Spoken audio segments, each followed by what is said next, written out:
What's going on, everybody? What's up? What's up? What's up? Happy Thursday to you all. Happy She-Hulk Thursday, MCU Thursday. We are back with these live discussions. I have missed it. I didn't get a chance to do this as often as I want to for Miss Marvel, but we're going to be talking about She-Hulk on this weekly basis. And again, super stoked to be here with you all. I'm going to bring in my guest who just popped into the back room here in a second. But listen, man, again, happy Thursday.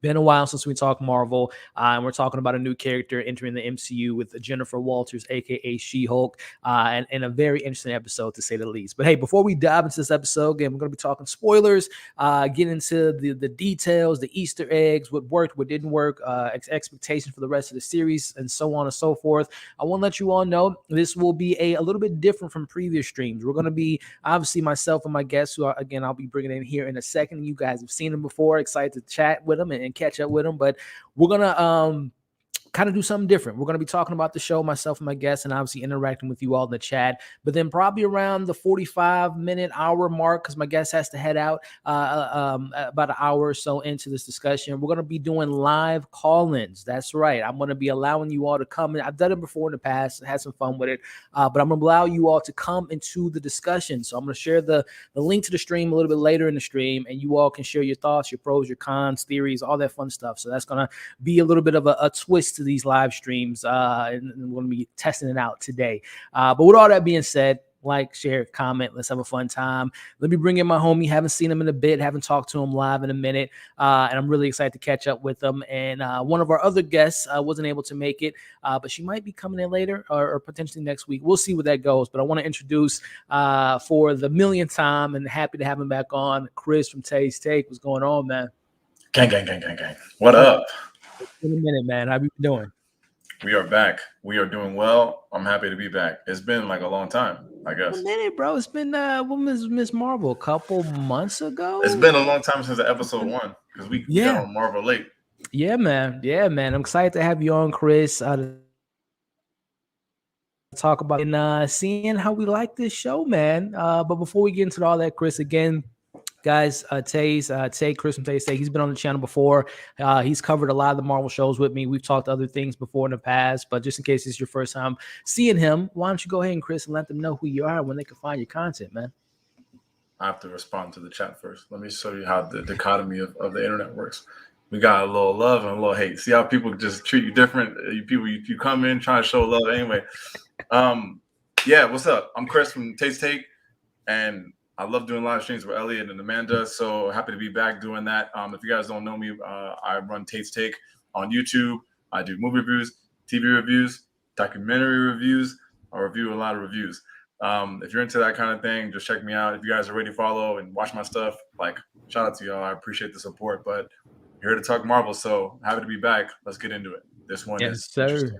Yeah, man. And also, Chris is on Twitter, Instagram, TikTok. I see you on the TikTok, man, doing the thing. I'm talking. I'm TikToking it. I'm tweeting. I don't even tweet like that. Twitter is so dangerous and toxic. I try not to do it so much, but I'm trying to get, diversify my platform. But YouTube is always going to be home base. YouTube is always going to have a special place. Yeah, man. Well, you guys heard him, man. The link's in the bio. Subscribe if you haven't already. Follow him. This dude is dope. He has some great content, an incredible sense of humor, and all that great stuff you want to look for in someone you want to support their content. So, listen, man, we got an episode to talk about, Chris, and I'm excited to talk about it with you, man. But we got some people in the chat. Dre saying what's up, showing some love and support. What's going on to you, Dre? Hey, like I said up top, man, me and Chris are going to chop it up and break this episode down. But listen, we're going to have some live call-ins, Dre. So if you're on a little bit later, man, you can come in and share your thoughts on the episode. What's going on? We got Mara in the building, just finished the episode. Well, we about to break it all down. Appreciate you coming in. Caitlin saying what's up. Great to be back. Appreciate you, Caleb. We got Sharonda for Pay or Wait, showing some love. Hope you're doing good, Sharonda. Always crushing it, killing it. And hey, Sharonda, I know you're busy. You're probably interviewing Tatiana Maslany as we're speaking, or interviewing someone that's part of this Marvel thing. But if you're free, hey, you can come in a little bit later if you are available. But Mara's saying Chris is in here shaking my head. Kayla saying what's up. We got Travis in here. All right, we got some love. So listen, guys, we are here to break it down. Again, it's a full spoiler discussion. We're breaking down this first episode. And Chris, the first question I want to throw at you, man, is just I guess we talked about it when we covered the 2 episodes of Miss Marvel and leading up to this show. She-Hulk, the trailer was okay. You know, the biggest thing was obviously the CGI and the tone and all the different stuff. But now seeing after watching this first episode, Chris, what you think, man? How you feeling about She-Hulk? Back after maybe after not Falcon, but Hawkeye, this was the one that I was looking forward to the most, because I was like, oh, I'd be interested to see this other version of Hulk, see more Hulk. Yeah. You know, you always be hating on how they do the Hulk in the MCU, so I was looking forward to it. The trailer I didn't see right away because I was doing some stuff, and then the internet was like, this trailer's terrible. Then I fired up the trailer, and then in the beginning the trailer started, and I was like, this ain't that bad. Wait, I see. Yeah. And then as soon as I saw that CGI or that IGC, I don't even want to call it CGI, I was like, oh, I see why they're complaining. But I was like, there's still time. That's how they did Sonic. Sonic, we complained, and then motherfuckers changed the whole thing. Yeah. So I was like, maybe they can fix this. Yep. So I was excited to see She-Hulk. The show's very interesting. And I know a lot of y'all have seen 4 episodes. A lot of the content creators have seen 4 episodes. I only seen 1 episode. So my opinion is off of just one. I know some people have been commenting on all 4 of them, so I only can have just the one. But it's interesting. It starts immediately when I'm like, okay, this could be good, and there's some things in it that are terrible, but overall, it's not terrible. Well, episode 1 is not terrible. I'll say that. Yeah, I'm right there with you, man. Like I said, we chopped it up a couple months ago regarding the CGI, and like you said, it takes time to get these things perfected. And even though it is Disney, they have $1 bazillion just laying around. You would think that they would want to, first impressions are everything, no matter if you are Disney or not. You want your first time of people seeing the character to be something memorable in a good way, not in a bad way. But neither here nor there. They have fixed the CGI. There are some moments still that it looks not as clean as I think it could be. But of course, it's TV, and we still got more episodes. And of course, we're going to see her probably in the future of the MCU, and they're going to perfect it. But I'll put that aside for now. But as far as this episode goes, Chris, I've seen it a couple times now. Watched it this morning, then rewatched before we went live, and I would say I'm pretty happy with the episode for the most part. Nothing wowed me. Besides Tatiana Maslany, we'll talk about her. I thought she was pretty great, and the chemistry between her and Bruce was solid. But everything else was just okay. This is fun, and that's like a thing that we always say with Marvel. It's fun, which is kind of like code for could have been better, but I had a good time for what they gave us. And there's a lot of potentiality in the show, but I would say, like I said, the word that comes to mind was it's a fun show with a lot of potential. And we're going to dive deeper into that. And again, guys, let us know in the chat how you all, just your general first impressions, what worked, and then we'll obviously kind of break it all down. But, some people like Caitlin didn't mind the CGI. Like I said, I didn't think it was horrible. Could have been a little bit cleaner, especially when you have someone like Bruce Banner who's been in the MCU so long. You can see how clean their CGI is versus She-Hulk. There's still some ironing out the kinks in that visual effects. So CGI is horrible, but everything else makes up for it. Well, it's some people like Mara. She says she doesn't like it. She doesn't like it, Chris. Hope for the 2 episodes today. Yeah. That's a good point, man.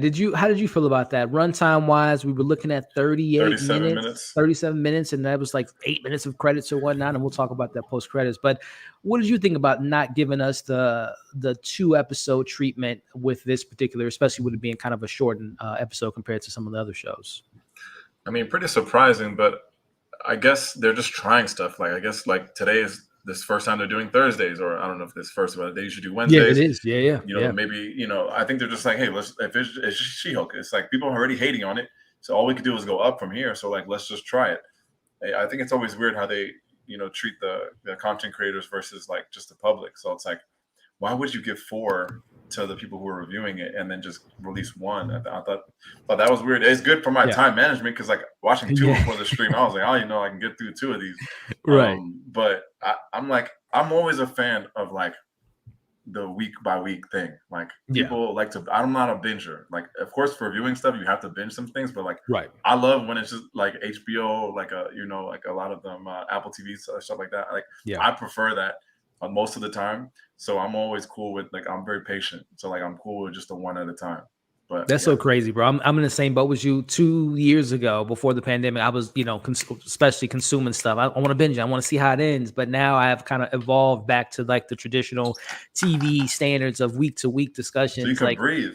You can exactly, man. Like a show I actually let it breathe, and I'm glad I did. Sandman. I don't know if you got a chance to check out Sandman on Netflix, but that was a show that was, I don't say things, I know people binged it, but I preferred kind of letting myself sit through these 10 episodes and think about it and whatnot. So it is kind of crazy how the psychos of at least myself, my psyche with these shows is I like to kind of dive deep and breathe it in and take it in versus consuming it all at once, man. But to go back on that, I'm surprised they didn't give us a 1-2 combo punch to kind of show us not want to be a hero, to slowly kind of develop into that maybe in the second episode. But we'll see what comes next week. And again, based on what you said too, I've only seen the one episode. I haven't seen all 4, and I'm fine with that. But kind of hearing some of the people saying that first 2 episodes are probably the best, and then the 3rd and 4th are kind of okay. But again, we got a couple more weeks to dive into all of that. But let me see what the people in the chat are saying about this, how they felt so far. Best part of the episode. Yeah, we'll talk about Cap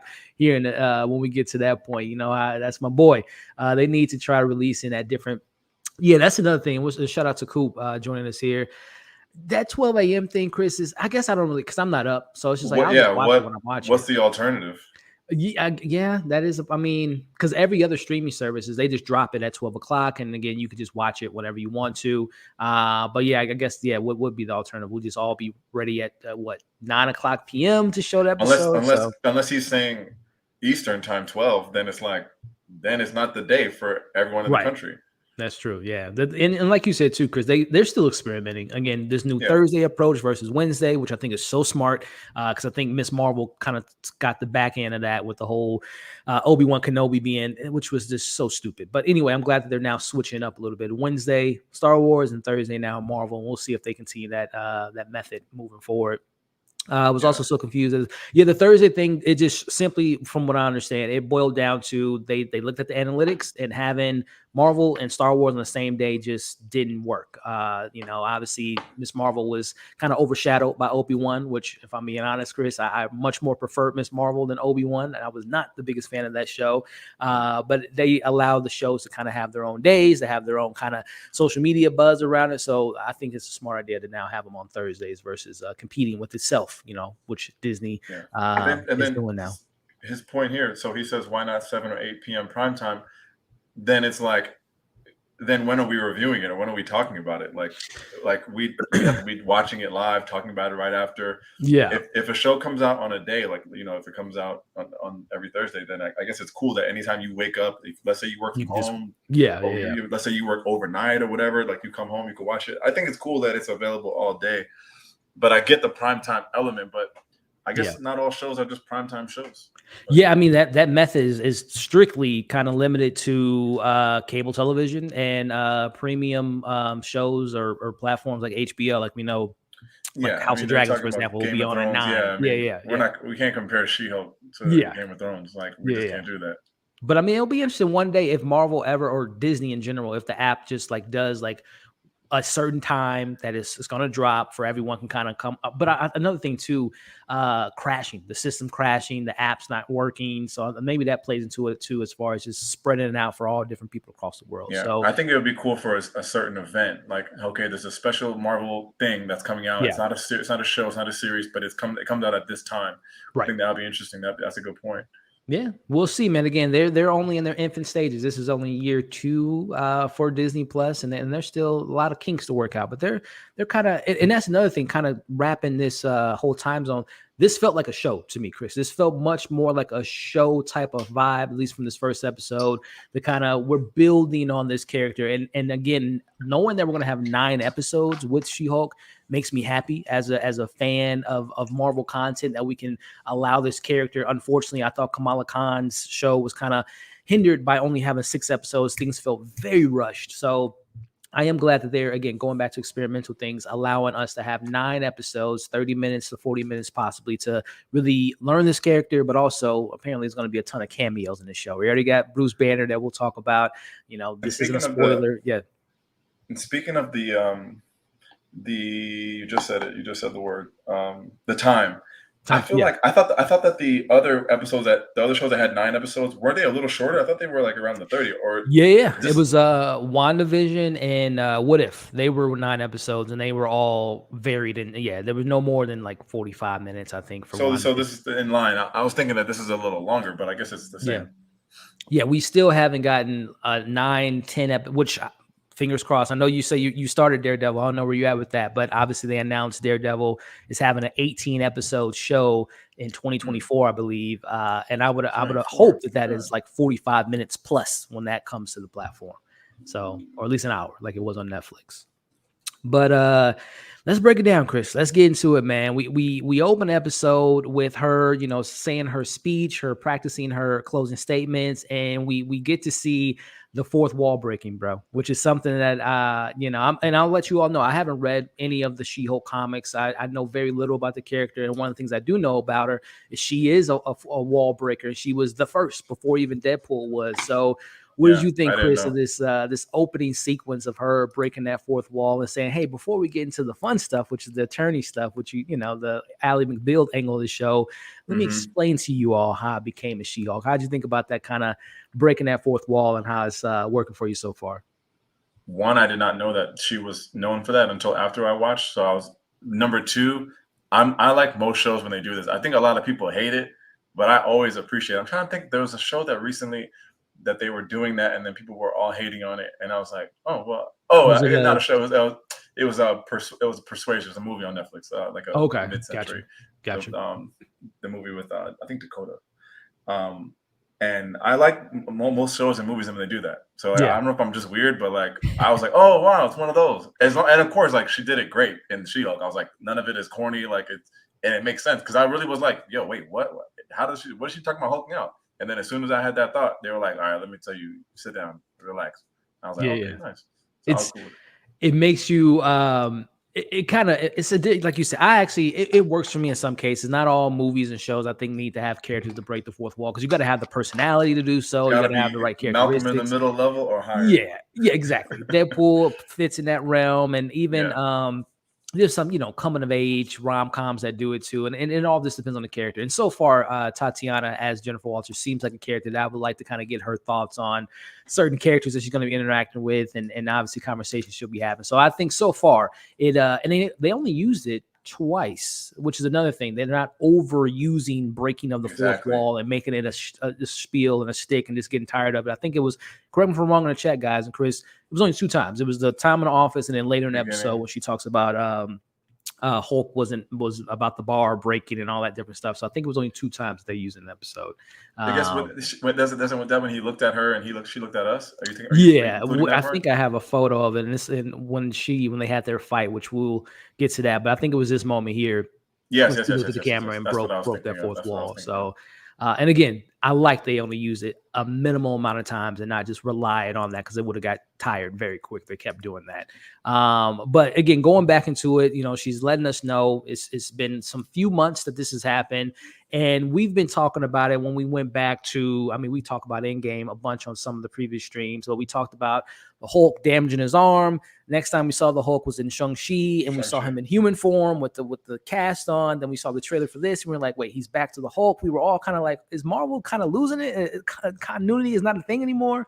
But then we see them in the car. And again, I love when shows acknowledge things. That was a complaint that we had. And Bruce simply says, which I guess there's still a little bit more understanding of like, how did he come about this device? But neither here nor there. He has this device that he can now be in human form while his arm is healing, and we'll get to him fully healing. Yeah, the inhibitor and all that stuff. So I like it, Marvel. I appreciate the answers there because it was very kind of like, okay, are we not, following rules here? But then we get into, and this is one of the highlights. I'll definitely talk about this now. Is their chemistry is great, Chris. I think you know how I feel about the Hulk. Not a fan. Yes. But Bruce Banner, Mark Ruffalo, get his moments to show he's one of the best actors working in Hollywood. I like him as Bruce Banner, and I like this chemistry. Kind of, I know they're cousins, but it definitely kind of comes off more like big brother, little sister vibes as they're kind of talking about, which we'll get into that post-credit scene. But the theory that Jennifer has regarding Cap's virginity and when did he have time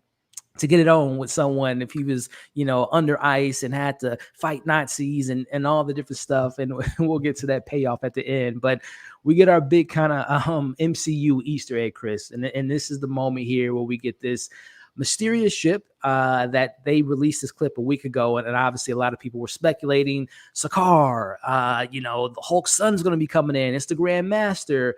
And obviously we'll break that down a little bit, but just your initial thoughts, Chris, on kind of seeing this mysterious ship. And I guess just to put it out there, who do you think is paying this message or giving this message to Bruce Banner?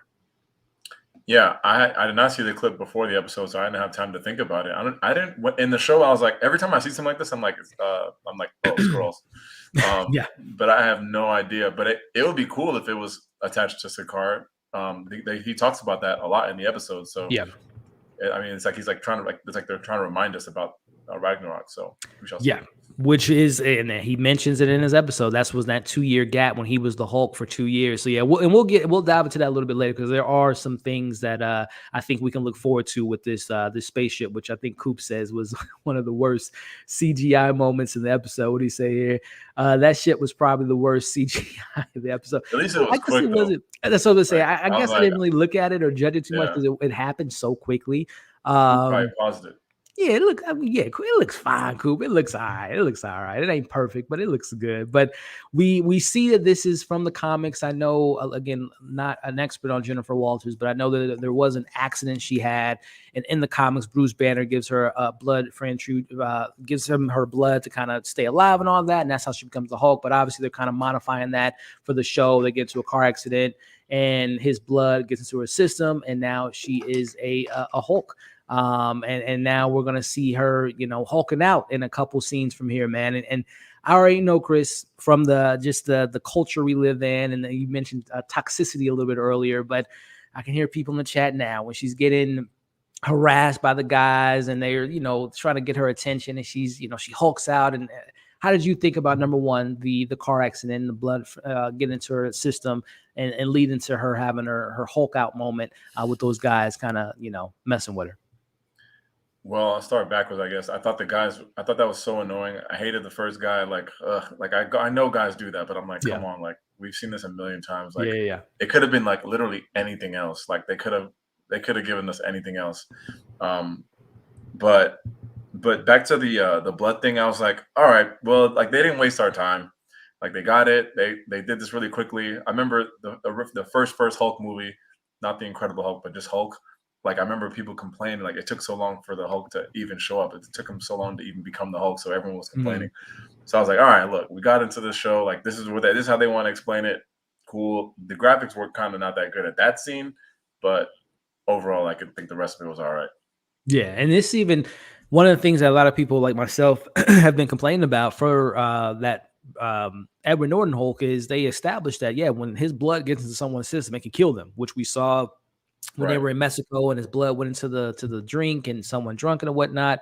But obviously, as we learned in this episode, for the simple fact that they are cousins and they're relatives and they share a similar genetics, that didn't kill her. It wasn't lethal, as Bruce kind of gave her the news in a kind of backwards way, as Jennifer mentions there. But I mean, so going back to that spaceship moment, because we see as she wakes up, Bruce takes her to Mexico, and he kind of explains the whole situation about the blood and how they have a similar genes. But then he does say that this was a ship from Sakaar. He does name call Sakaar, and they want to send him a message. And this is where he says that he's going to look into that a little bit later. But right now he has his cousins as concern. But I guess the biggest speculation right now, Chris, and let us know in the chat for everyone at home. Same ship. It's the same ship. Yep. So the question is it, the Grand Master played by the incredible Jeff Goldblum, who, if he makes an appearance on the show, I think he would fit right into the kind of, satire comedy angle to it. Was he supposed to be in the Love and Thunder? Did I hear that? He was supposed to be in there. Peter Dinklage and Cersei from Game of Thrones was supposed to be in there too. But yeah, they cut them out of the scene, which that sucks. I would have loved that scene that. But is it the Grandmaster, Chris, or is it? And a lot of people speculating, because this is a comic book accurate thing, the Hulk has a son in the comics, and he, we know that he was in Sakaar for 2 years, and he was the Hulk, man. He was the Grandmaster's champion, and he was, probably doing some things with some ladies on Sakaar, and he might have a son, Chris. So if you were the writers, if you were Kevin Feige, would you want to introduce or reintroduce the Grandmaster as someone? He's like, dude, you left my planet, you're my champion, I want to bring you back to Sakaar. Or would you like this maybe Bruce Banner, Hulk having a son angle to really kind of open the world to World War Hulk, which is an incredible comic book line? But if you were Kevin Feige, which route would you go, at least in the context of the show? I would go the second route because I went the first route. Like the Grandmaster is like not enough for me to like carry on like a storyline, but like a nice cameo would be like, oh shit, the Grandmaster's back, like almost like the Duck Man, like Howard the Duck or whatever, like just like a quick little thing, or the Collector or whatever, those kind of things. I don't think we need to see more of him like that intense, but I think like a nice cameo would be cool, and then a new storyline would be better.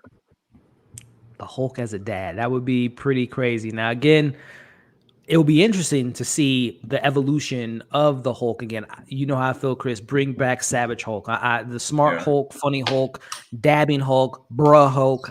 It's fun. Again, that's another way of us Marvel fans saying that it could be better. But I want to see that Savage Hulk again. And maybe this, if he does have a son, he has to protect his son. He has to go back to the Sakaar to get his son because he's a champion and all that stuff. So I would like you. Grandmaster, I think they could do both actually, because again, I think Jeff Goldblum, his comedic timing is great, and I think he would fit in this kind of, again, this satire, fourth wall breaking type of narrative. But I would also like it to be, like you said, expanding the world and introducing the Hulk having a son and introducing that plot, which is World War Hulk. So we'll see what comes with that, man. But this is a moment, this is the only time, again, not a Hulk fan, but this is something where I felt bad for Bruce, where he kept mentioning, I don't know if you noticed, but he kept mentioning Tony. Tony Stark, he built me. He gave me this lab to work in. They have the little name sketched out in the bar. I feel bad for Bruce, man. He's kind of a loner, man. He doesn't have Nat, as we know. Rest in peace, Natasha Romanoff. He doesn't have Tony now. But just your kind of thoughts on this relationship, man, or lack of, that Hulk or Bruce Banner has been experiencing. He's a loner, bro. Yeah, I think it was cool to bring that back, because if you go back to like Avengers Part 1, which is like one of my favorite scenes, is like when they're all like getting together, and then like Tony's complaining that no one did the reading. Like did anyone do the reading? And then like only Banner is the one that like can understand what he's talking about. And I think Tony was like, oh, finally someone that speaks my language or speaks English or like that. So like, but I don't think they go back to that a lot. So I think it's important to remind people like this is not a random thing. Like they're the like Cap's not like that, Thor's not like that, Natasha's not like that, Hawkeye's not like that. Like these are the two nerds. Like, and then go back to Ultron. Those are the two that were here, working out, creating vision and all that. Yeah. So I think it was cool to like bring that homage back. So I was cool. Yeah, I totally agree with you, man. Because it is foundationally speaking, they're part of the original six. So I definitely love that they still have shown us that it bothers Bruce that he's lost his best science buddy, and obviously lost a love interest in Natasha. And every time he brought up Tony, he was kind of just like, you can hear it in his voice, like, oh man, I miss my bro. But it's more opportunities. I know you mentioned Skrulls. I think one of these days, man, Tony and Cap will be back, especially when we get that Secret Wars, and maybe they can have that reunion that they're going to team back up on screen. But one of the things that I also thought was kind of cool is we see the Hulk talking about, obviously, if this his blood gets out there, because obviously he mentions that having Jennifer's blood in him, he was able to fully heal himself, and based on the research, he doesn't want to get that blood out there. But I think some way, somehow, Chris, this is kind of opening up that door that somehow the Hulk's blood is out there, and they're going to have other people kind of, experimenting with it. And we know Abomination will be appearing in this show. So I think that is a little Easter egg to kind of allude to other Hulks being invented or created of a sorts later in the future of the MCU. Any thoughts on that, Chris, on that little nod at destroying this, but somehow, some way it's going to still make its way out there to the world? Yeah, I mean, we've seen it in shows before, and I'm looking forward to Abomination. What was that from? Was it from Black Widow that we saw this, or where did we see him last? Shang-Chi. We saw him battling Wong, or at least the Abomination form. We saw him battling Wong, which it made no sense during that time. But apparently, we're going to get Wong in this series, and Abomination in this series. So we're going to probably answer that question for him. But yeah, that was Shang-Chi that we last saw Abomination. Gotcha. Yeah, I'm interested to see where it goes. I mean, like I said, the show, it could be okay. There's a lot of episodes. They can fluff us out a lot, but yeah, It could be all right. It's Marvel. We always know they like to tee us up, set us up for something in the future. But like you said, I'm really interested to get more of Abomination from some of the trailers and some of the teasers. They seem to be kind of nerfing him like they're doing the Hulk. But hopefully it makes sense within the narrative. They're trying to tell us that it would make sense why he's not as, murderous as he was when we saw him in 2008. But now it is time to kind of get into the Hulk. He has mapped it out, Chris. He has a whole syllabus, a whole journal on how to control your angle or your anger. And as we see, the scene from the trailer where he's, putting her in some stressful situations, and we get the whole joke that being a woman, that's just the baseline of being a woman is always stress. But seeing it now in context, and again, seeing their chemistry, and who doesn't love a good montage and a good, amount of training and all that different stuff. What did you think about this kind of, again, the banter between these two characters? One joke that I thought would be risky, but I wish that they did, was like when he was talking about all the time, like they talk about being on Sakaar, they talk about the 10 years and figuring it all out. Like I wish they addressed, like, remember in Fresh Prince when they got rid of Aunt Viv, like and Fresh Prince has to talk to the camera. Like I wish he addressed Edward Norton, like not like saying his name, but like where she's looking at it and she's like, hey, that's not you. And he's like, this is complicated. Like something, I was looking for that, but I knew that Disney would not do that. But I was like, if they did do that, that's Chris, bro, I wouldn't be surprised if, especially from, again, the wall breaking, the acknowledgement of Captain America's virginity. I wouldn't be surprised if this show pulls something like that off in regards to him maybe looking, I don't know, skinnier back in the day, or addressing it, or even it would be hilarious they find a way to bring in Rhodey and obviously Terrence Howard and Don Cheadle. I wouldn't put it past this show, and the writing being that they're just having fun and poking fun at these legacy characters. Yeah, I was looking for that, but overall the montage is cool. I always like these cheesy type of montages. I'm always fine with it. You have to get, like, I'm trying to get over the fact that, like, she doesn't look that big and she's doing all these crazy things and the hair looks crazy. So I'm like, I'm just going to suspension of belief it all. But overall, it's about the chemistry. It's about what they're talking about, what they're going through. Yeah. I was cool with it. Yeah, I think in the comics and also in the show, I think, well, the show at least, because I think in the comics she might be over 7 feet, but I think she's like 6'7", and obviously the Hulk 6'7" on the description. Yeah, on the description, yeah. So I mean, yeah, and I've read somewhere too that they I think they wanted to modify her to not be as muscular. I can't remember the reason and why, but they definitely said that they wanted to kind of modify it for it's not as, I guess, as accurate as the comics for, again, I can't remember the exact reason why they switched that up. But before we move on, quick shout out to the homie, Michael from Black Gay Comic Geek, showing some love with the super chat. I see you, Elliot, with the haircut. I appreciate it, man. I needed one, bro. I mean, it was looking rough for a while, so I had to go to the barber, hit him up, and get that cut, man. But shout out to Michael, y'all. Y'all have seen him before on the channel. He hopefully, we'll get him on one of these discussions, but check him out, man. He talks all things comics. I mean, from independent comics, larger, well-known comics, talks about movie shows. He's just a great content creator and great dude. So definitely check out Michael. I appreciate the support there, Mike. Also, one thing I was expecting that we normally get in those training montages is like when they're like not that good at it. Like she didn't do the clapping thing right away, but like other than that, like she was like besting him in a lot of the stuff, which, like, we've seen Spider-Man fall off the buildings and Doctor Strange stumble through, and so I was like, all right, I guess they're just skipping a lot of steps, but I'm like, okay, I'm just here for the ride.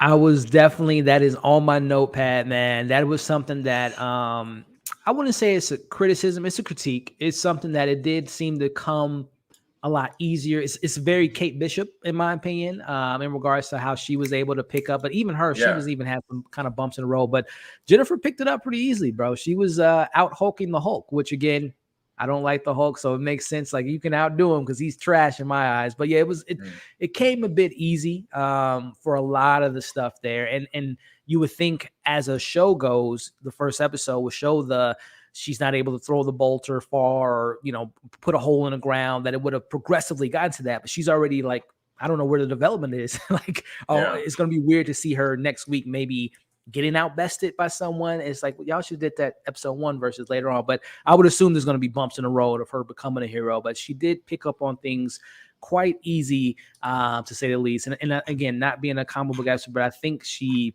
there are reasons in the comics that she can be better than the Hulk in some cases. But again, comics, this is a show.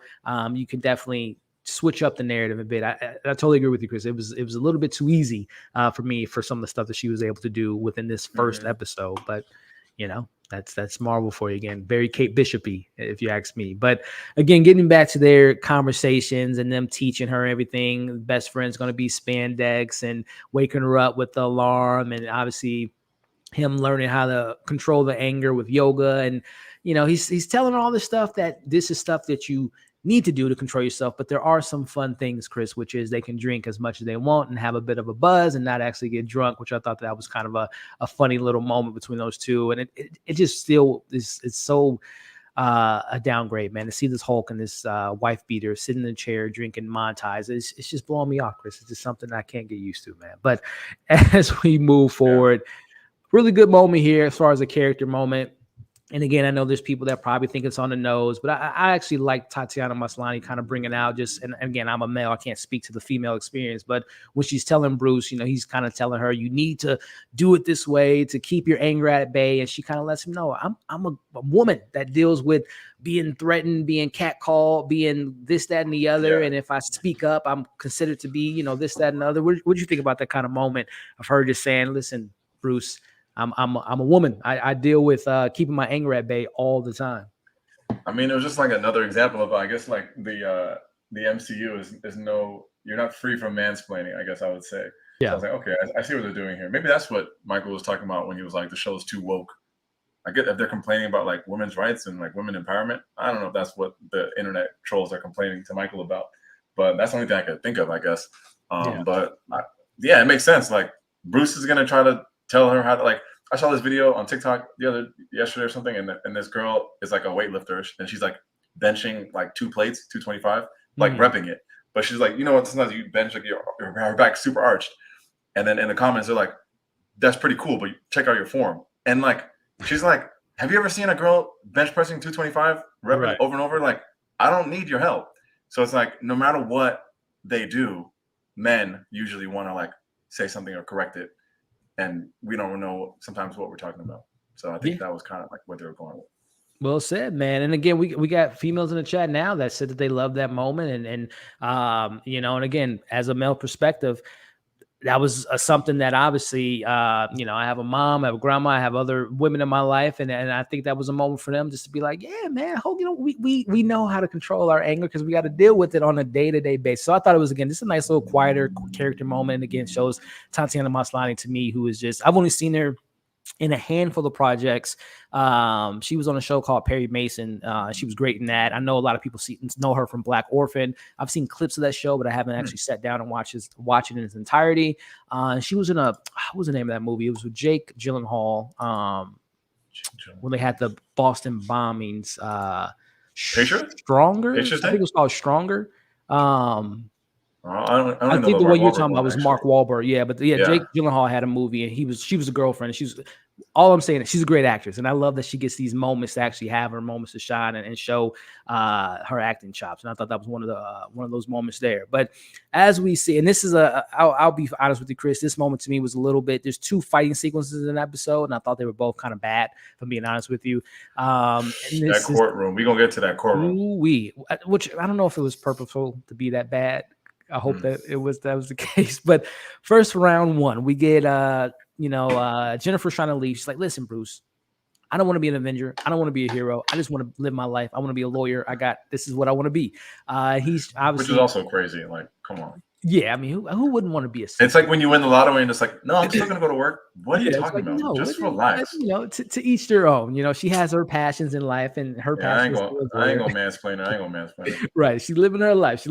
But she wants to leave. Bruce is like, the training isn't done. Luke Skywalker Yoda moment, and she's trying to leave. And they obviously have their Hulk moment. He's doing the whole Hulk thing. And listen, man, the Hulk is just so weak to me. But anyway. They have their moment. They're fighting. I thought the fight was bad. I mean, I know they were holding. They're not trying to kill each other, obviously, but it just, I don't know. Visually, it didn't look that well. And again, this is where the humor didn't work. And it kind of reminded me a little bit of Civil War-ish, where you saw Natasha and Clint being like, you're holding your punches on. It didn't work for me. I'll just be honest. I did not like that sequence. But I don't know, Chris, maybe you loved it. Maybe people in the chat loved it. Let me know, man. Am I tripping? Was this a good scene that I'm just not appreciating? I mean, like, I wouldn't compare it to holding punches because, like in that movie, they should have been fighting for real. Like I think that's more like egregious because they're really fighting. This one, it's a family, so it's like when you're fighting your family. Like sometimes, I mean, I guess I don't. How hard are you really fighting your girl cousin? So like I didn't have a problem with it, Yeah. but I was just like, but I was also like, they're fighting for a long time. Like, can you just let her go?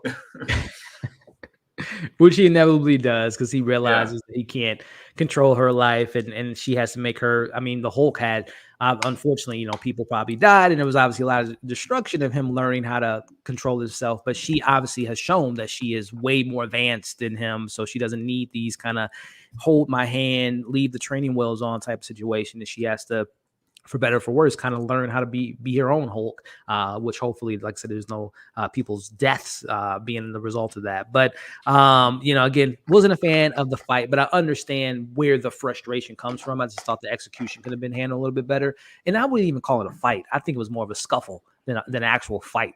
Yeah, it's Uh, like they were sparring. yeah, again, hand claps and tossing this person here and there. There's really no, like I said, devastating blows to. I know she punched him a couple times, but again, it was just like again, big brother, little sister, type of situation here. But they inevitably calm down after she destroys his bar, and they have some. Again, he's like, I understand if you want to live your life, go ahead and do so, which we talked about. This is what she says. No, I don't think he really gets it or whatever the case may be when she breaks the fourth wall. But as we wrap it up, Chris, we head back to the courtroom procedures because, again, she lets us know now that you know my origins, let's go back to the stuff that I'm excited about and I'm passionate for. And that's her being a And it was a lawyer. nice touch when she said lawyer show. I was like, wow, Yeah, that's yeah. good. It is good. And it was something too. And I was on the second rewatch. The trial is and I can't remember the gentleman's name, but the guy is apparently, it sounded like he was experimenting with people on getting special abilities or being enhanced in the MCU, and someone died in the result of that, which I think is going to probably lead to this new villain that we'll talk about, Titanium. I believe she was a test subject, and she probably wants revenge on this guy that's on trial. But yeah, that's apparently what's going on. They're testing human trials on people to be supers. I don't know. I guess in the context of Endgame, maybe when there weren't superheroes around, people were trying to make superheroes to clean the streets since half the Avengers are wiped out. But either way, we see that she's about to do her whole speech, and in comes, which I pray, because I know this actress, a lot of people like her, and I know she's been on some other sitcom shows and people like her, but What is she from? I mean, she looks very familiar, but I what, do you think know it's her an name? ABC show. One of those, I can't think of the name of. Let us know in the chat, guys, who this. And again, I'm not familiar with her work. I just know a lot of people compliment her. They say she's great on the stuff she's been in. I think she recently voiced the character. I think she voiced Wonder Woman in the Super Pets film. But I know she's from like Okay. a show that people always talk about. But she comes in looking, I don't know, bro. This whole look is kind of ridiculous, like Macho Man, Randy Savage type of situation going on here. She throws, everyone's kind of weirding out. Her best friend Nikki's like, it's time, Jennifer. You need to go ahead and Hulk out. Again, we talked about it. Pretty easy again, and I'll let this one go because it doesn't seem like Titanium has been a villain or someone that's had powers for a while. So she's an amateur at being a villain. But yeah, Chris, we talked about it, man. That the '70s music kicks in. She punches on the wall, and I will say though, I'm glad that they kind of not redeem the scene, but they. I'm a Rough Riders fan, so DMX, Eve, and they hit us with Tait the came mic through. drop. That kind of Um, saved that scene for me, to say the least. But your thoughts, Chris, on again this whole Titanium character and the punch out on the wall, and then wrapping it up with this Eve mic drop. no, the Eve was fire. I'm not gonna It hold you. was, That yeah, that yeah. shit That was came a in. nice, That yeah, shit yeah. came in right. I was Yep. very impressed. And now that I'm looking it up, she was in Parks and Rec. Tatiana. She was dating my man Aziz. That's why. That's why I recognize her. Anyway, Oh, the villain in the show. no, Tatiana. Oh, The Tatiana was on Parks and Rec. yeah, Oh, 6 years. okay, gotcha. Yeah. So that's now I know where I recognize. And the movie was called Stronger. I looked it up too. Okay, cool. Yeah, this is easily the worst part of the whole episode. But Yeah. even as bad as it was, like it didn't like the rest of the show was like decent enough where I was just like, all right, fine, whatever. Like we've seen cheesier moments in Marvel, Miss Marvel. We've seen cheesier moments in Hawkeye. Like, I'm willing to forgive this one moment. And then we still get the post-credit scene, which was like better. So I was like, okay, this is really bad, but like, if it started that way, which it could have, Yeah. because she could have said, Could have "Oh, worked. you don't even know like how I'm able to turn into the Hulk," and then Yeah. I'd be like, "Yuck." Yeah. So I was fine with it, like shove it at the end. It looked terrible, but like, look, you can't hit out the park every time. So I was like, whatever. Like, I'm giving you the grace. Yeah.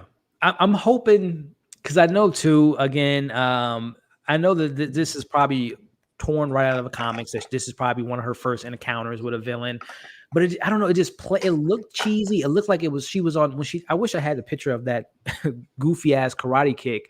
But it looked like she was on wires. It just looked bad. and again, just knowing that the show is kind of playing on the meta-ness of superheroes and villains and super villains and all that. So I'm almost thinking that they're intentionally trying to make it look that bad, but I could be wrong, Chris. Again, I would have I would have easily made it like whoever the defendant was, like either have him or her become someone that becomes a threat in a courtroom, or make it clear that it's someone trying to get them out of trouble. Like, this seems so arbitrary and random. I was like, this is nuts, but it could have been easily fixed.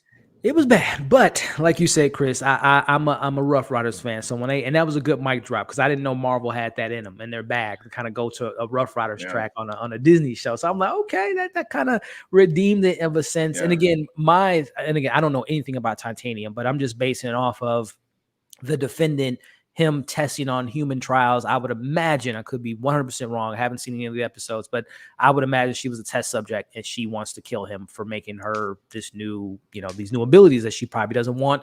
And we always know Marvel loves to parallel the villain. So obviously Jennifer didn't want to be a hero, but she now has to be one because of the circumstances. And now Titanium doesn't want to be a villain who has powers and all that. So they're going to probably find a way to coexist and figure out that they're two of the same. They're just going about it a different way. So we'll see what comes of all that, and all the other super villains or heroes is going to be created from whatever program that they have now created in the MCU with these people with powers. But that isn't it. We do get it. And apparently everyone that's seen the first 4 episodes, there's going to be a post-credit scene after each episode. And apparently some of them are just kind of throwaway fun moments.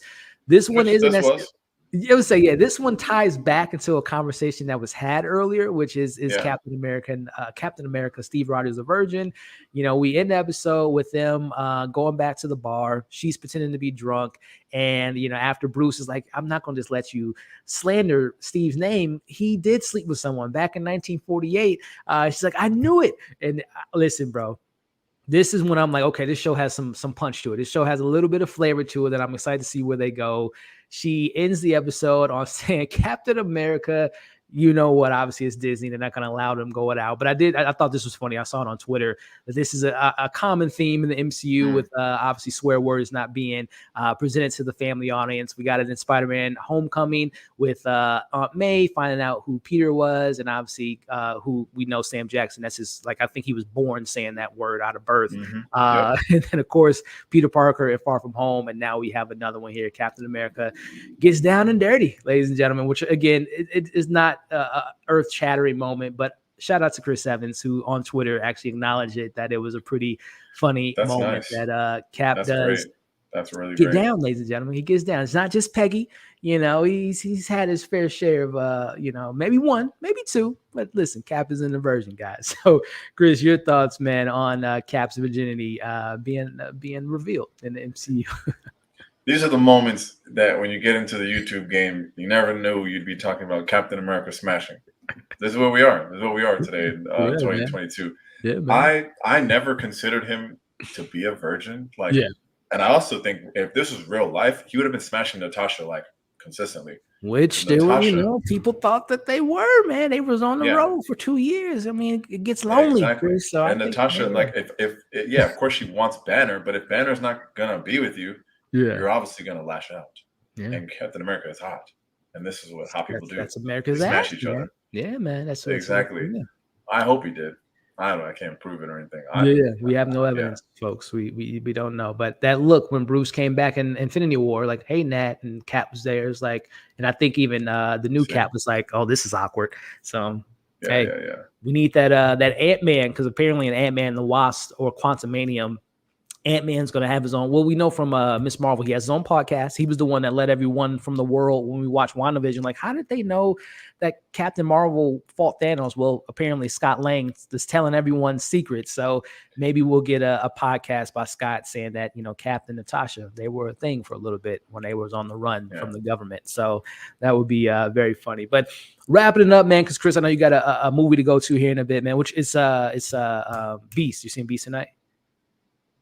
Yeah, bro, hit me up when you get done seeing it. I was pleasantly surprised by the film, bro. That's interesting. That's interesting. I didn't see your review. I just saw your thumbnail. So I was like, he didn't hate it.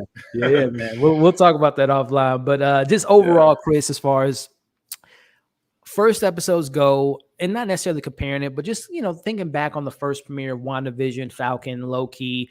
You know, is this one of your favorite openings of a premiere for a show, or somewhere in the middle? And then, of course, what you hope to see for the rest of the show? Yeah, I think grading the first episodes of these shows without, you don't want to, but you're affected by what you expect.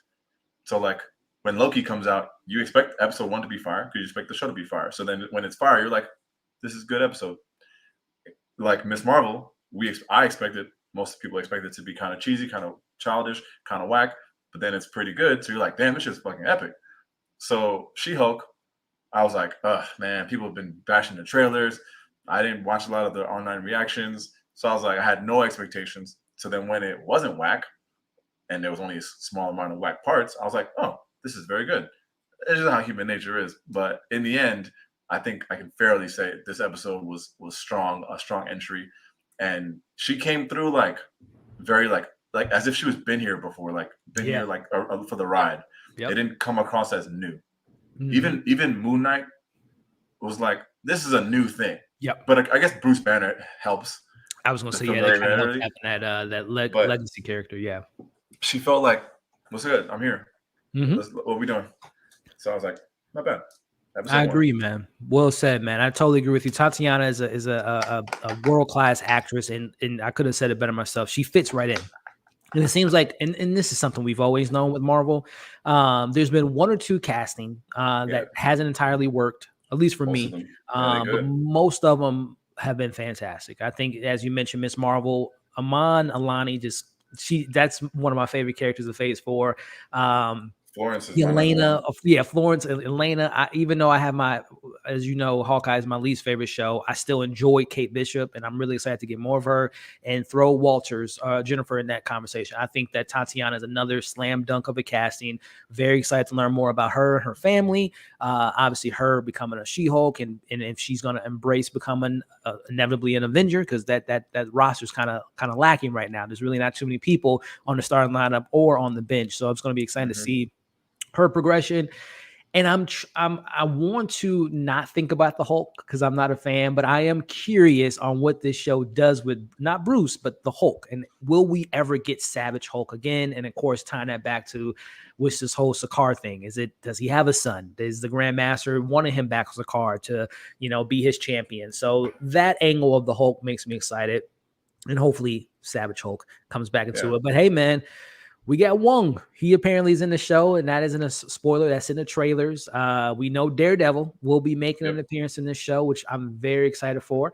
And who else knows who's going to pop up from this cinematic universe? Because there are some, I think of Wanda. She's someone that needs to be on trial for her, craziness, what she did of taking over.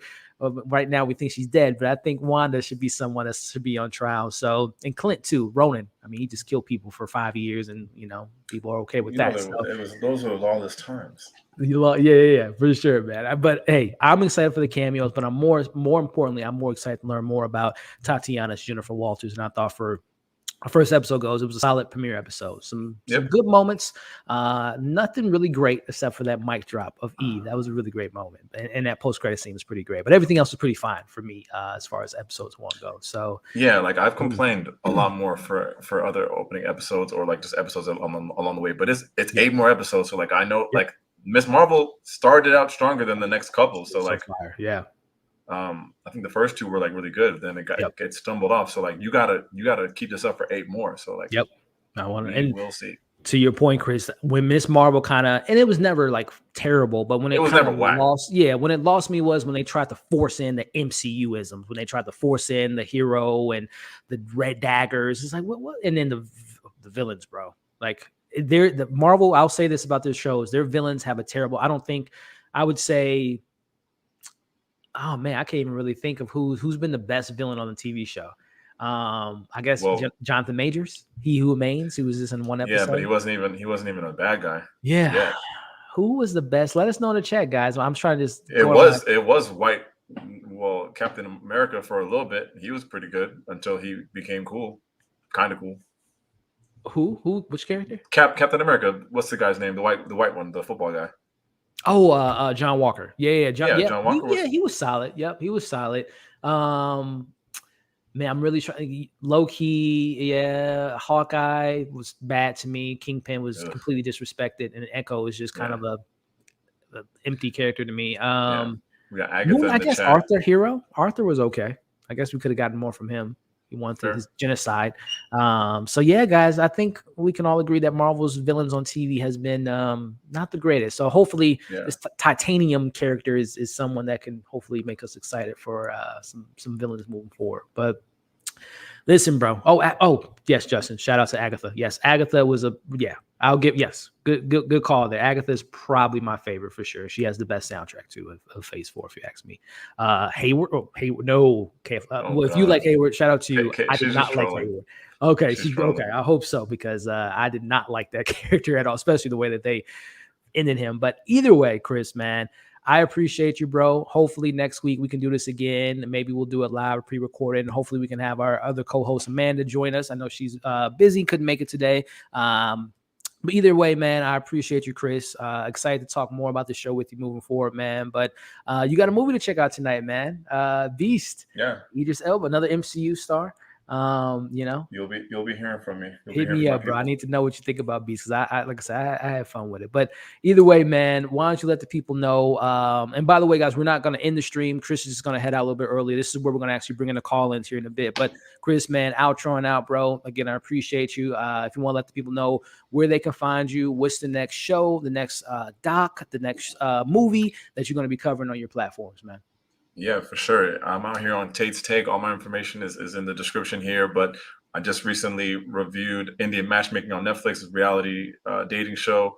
That's up on my channel. And I've got 2 shows coming up for Netflix that'll be on my channel next week on YouTube. And then after I watch Beast, I will do a quick review on TikTok that will drop tomorrow. So look out for that. My TikTok is the same as my YouTube, Tait's Take.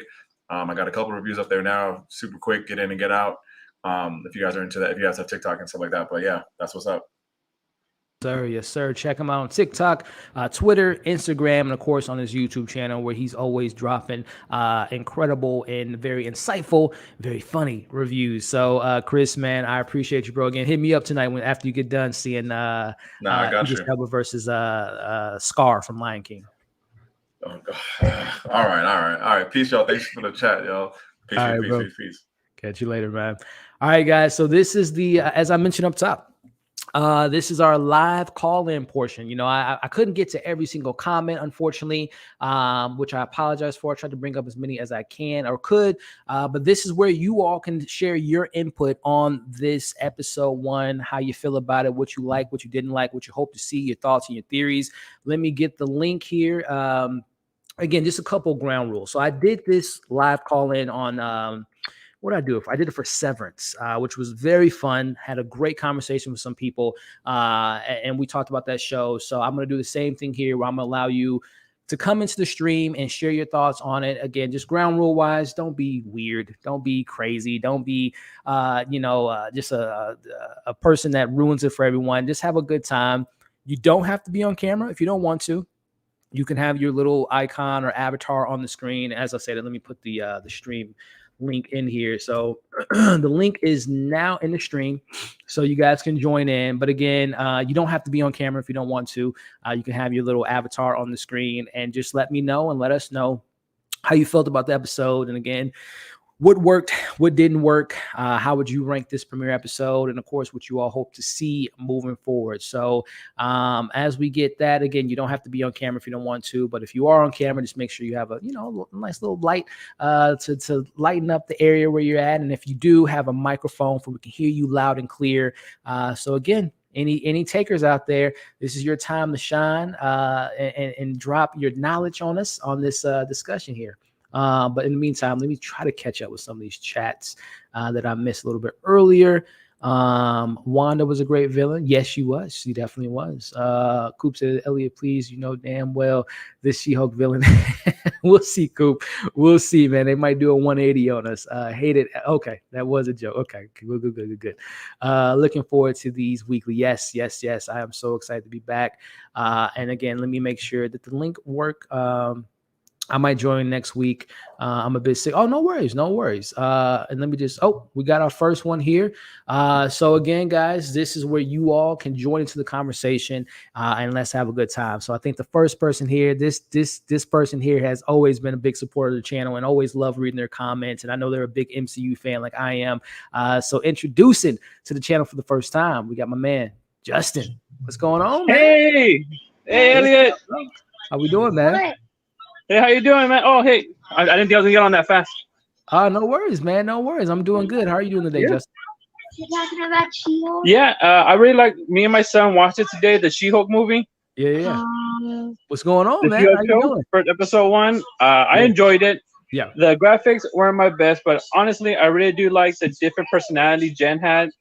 A lot of the times where I feel like they have like a second character of the same person at the same power. They tend to be too similar, and this show did a great job of separating how Bruce acts to how Jen acts. Yeah, it's pretty And good. looking forward to her journey.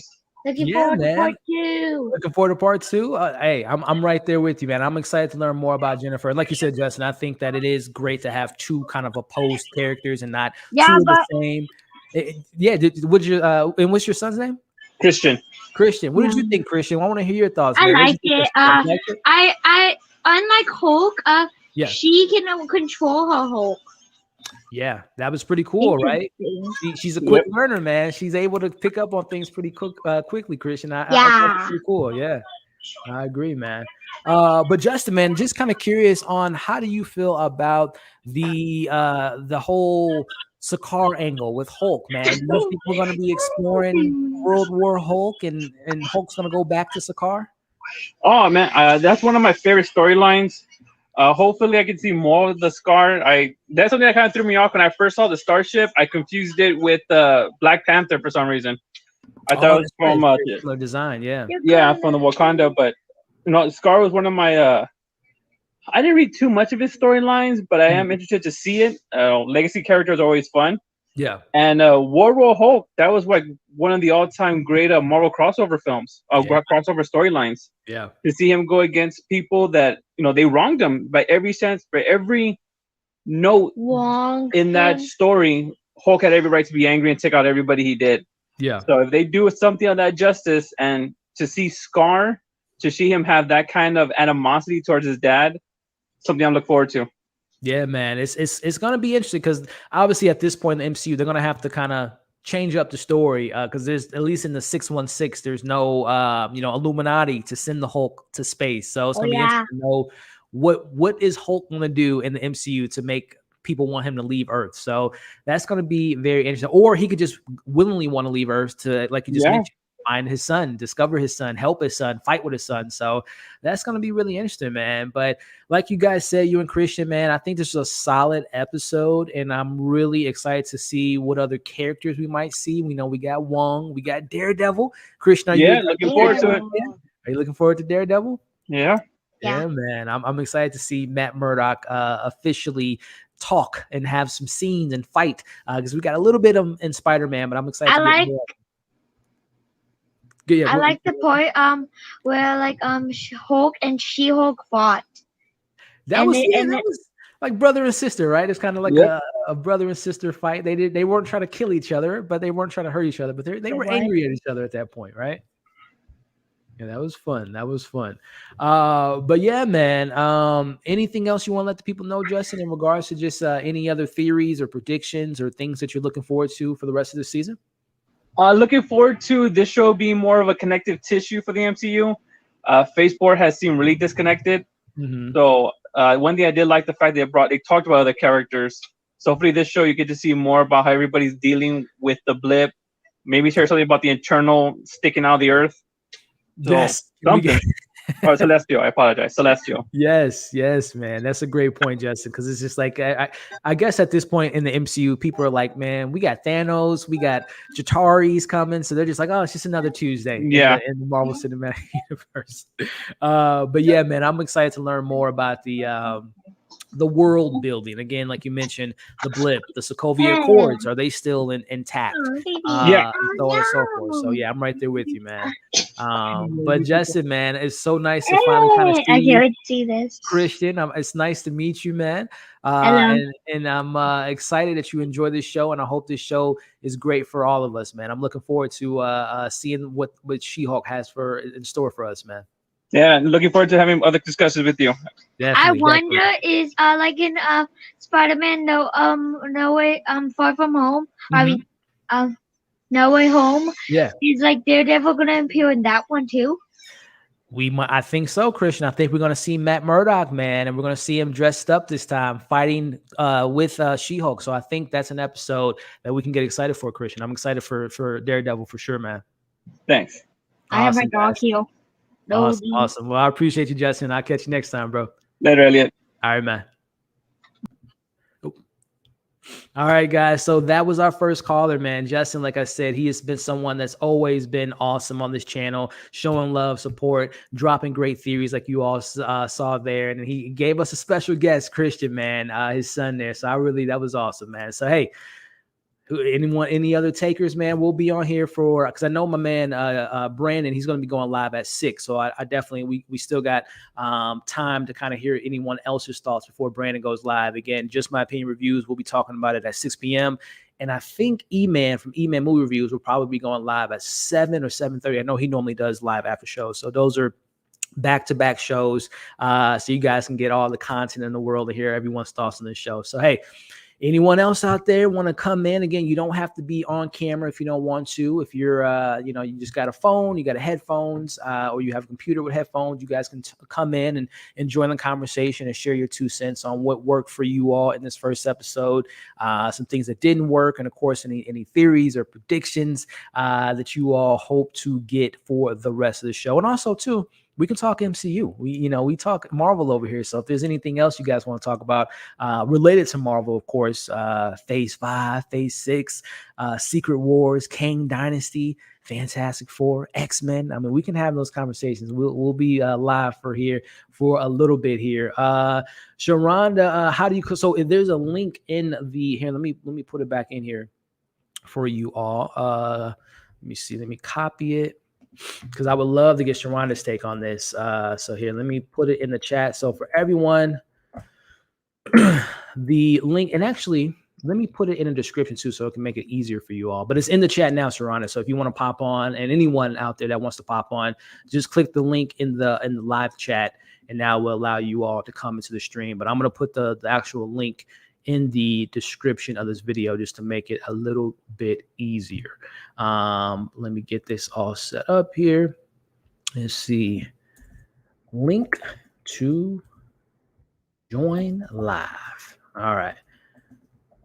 There we go. So again, the link to join the chat is in the link to join the chat. The link to join the stream is in the chat, but then I'm also going to put that link in the description of this video, and it has it, and we should be good. We should be all good. Cool. All right. Let's see. Let me catch up to these comments here. All right. In 5 minutes, y'all, we're going to get Sharana for Pay Her Weight. She's going to come in, dropping some knowledge on us. So that's going to be dope. So she's going to be coming in here in a little bit. And again, to anyone else, I'll probably have at least maximum 2 people to 3 at a time. But if anyone wants to call in while Sharana's getting set up, definitely do so. We can hear your thoughts on it. Maybe you can. Yes, Kaylin, I need you as my my PR right now. Yes, that is a smart idea. Let me pin it. Let me see here. How do we do that? Let me copy it again. Copy the link. Oh, I should probably do it this way. Stream link. Let's see. We're gonna share this thing here. And Caitlin's great advice. We're gonna pin it in the chat. All right. Let me go here. Awesome. There we go. We're doing it live. We are doing it live. All right. Link to join live stream here. All right. And voila. There we go. And then taking Caitlin's advice, I'm going to go ahead and pin the message. There we go. Caitlin, I appreciate you. Thank you for the suggestion there. All right, guys. All right. So, yeah, we're going to get Sharana. She's going to be calling in a little bit. We're going to get her thoughts on everything. And hopefully someone else maybe wants to come in and have a discussion. And we can have some fun discussions here about She-Hulk and Marvel and all that fun stuff. But, again, just kind of recapping everything. Again, I really enjoyed the first episode for the most part. There was nothing that, again, this was like groundbreaking. This is, something that just completely altered my thoughts on, these Marvel shows. But it was a fun first episode. And again, I'm excited to learn more about Jennifer and her character development. Because again, I will say things did seem a little bit too easy at points. But again, her master, her trainer, again, if y'all don't know, I don't think the Hulk is a good character in the MCU. I think he's definitely taken some major step backs from the Hulk that I love, from Avengers and obviously Edward Norton's version of the character and even a little bit of the character in Ragnarok. So very excited to see what they do with the Hulk as well. Again, not negating or overshadowing Jennifer, but I would like to know what's the Hulk going to look like moving forward in the MCU and the whole Sakaar ties. That's going to be very interesting. Of course, Wong, Social Supreme, what is he doing? He's building his own little Avengers team with Shang-Chi and now Jennifer Walters and he has I wonder, now thinking about it, I wonder, is America Chavez going to have an appearance in this show? Because last time we saw America Chavez, she was hanging out with Wong training. So something to think about there. But listen, stop the presses. Hold up. Wait a minute. We got a star, a mega star, a superstar, if you ask me, making an appearance to give her thoughts on this episode. I'm talking about the one and only Sharana for Pay or Wait. What it do? How we doing? I'm so sorry. I was taking a shower while I was watching the stream. No worries. No worries. How are we doing? What's going on? And of course, what did you think about episode 1 of She-Hulk? Sorry. Excuse the background. I really liked episode 1. Yeah. Mainly because I'm trying to change my camera at the same time. I like episode 1. Yeah. Because first and foremost, I do want more continuity within the MCU. Yes. Because this is like one of the first times we got to see one of our original OG Avengers actually mourn their friends, their colleagues. It was like the first time. Every time he said Tony, I felt for him. It's like, oh, Tony, me and Tony. It's like, oh, man. Okay. Yeah. Now he got to be smart by himself. Unless he can be collabing with Shuri. I was so sad. Yep. I felt that. To actually see them, because we haven't seen anyone deal with their grief. Yeah. Like, we haven't seen anyone outside of what maybe Hawkeye with Natasha, but yeah, when he visited the memorial, yeah. But we saw that, like, because he was there, when it happened. But we haven't really seen anyone have thoughts about anything that's happening because literally, like, the world was ending every single Marvel series movie that's come out in phase 4. And so it's really nice just to be reminded, because it's almost like we haven't even had time to mourn because it's just been moving. Kept going, this moving train. Yeah. Yep. Well, it's nice to like kind of come back like, hey, y'all, remember all them people that died at the end of phase 3? Like, let's talk about that. Let's unpack that. Let's have therapy real quick. Yep. So I really like that. But one of the things that I really like in this episode, which is something that I wish, I'm not going to spoil anything for anyone who hasn't watched other episodes. One of the things that I like that they did is how they dealt with Jennifer being a woman and being the Hulk. And even me watching as a woman, we didn't realize that all the time, all the microaggressions that we deal with day after day, and how women are already called emotional. Yep. And how Bruce was just allowed to just, you know, be like a little basket case a little bit, you know, like he was just messing stuff up. Yep. And I like that when Bruce doesn't understand, like, how can you be so calm? Like, how can you not be angry? Because, baby, I'm a woman and I do this every day. Like, I can't be emotional. Yep. Even though I struggle, you know, but I really love that. Yeah. And I wish that we got to deal a little bit more of that in the season. And, you know, we haven't seen the full season, so hopefully more of that is to come. Yep. But that's something that I really hope that we got to get to see in the rest of the season. Is I've never thought about the fact that She-Hulk's a woman, and like, what comes with that? It's those little differences and complexities that, you know, makes these characters different. So I really like, and I like Hulk being petty. I like petty Hulk.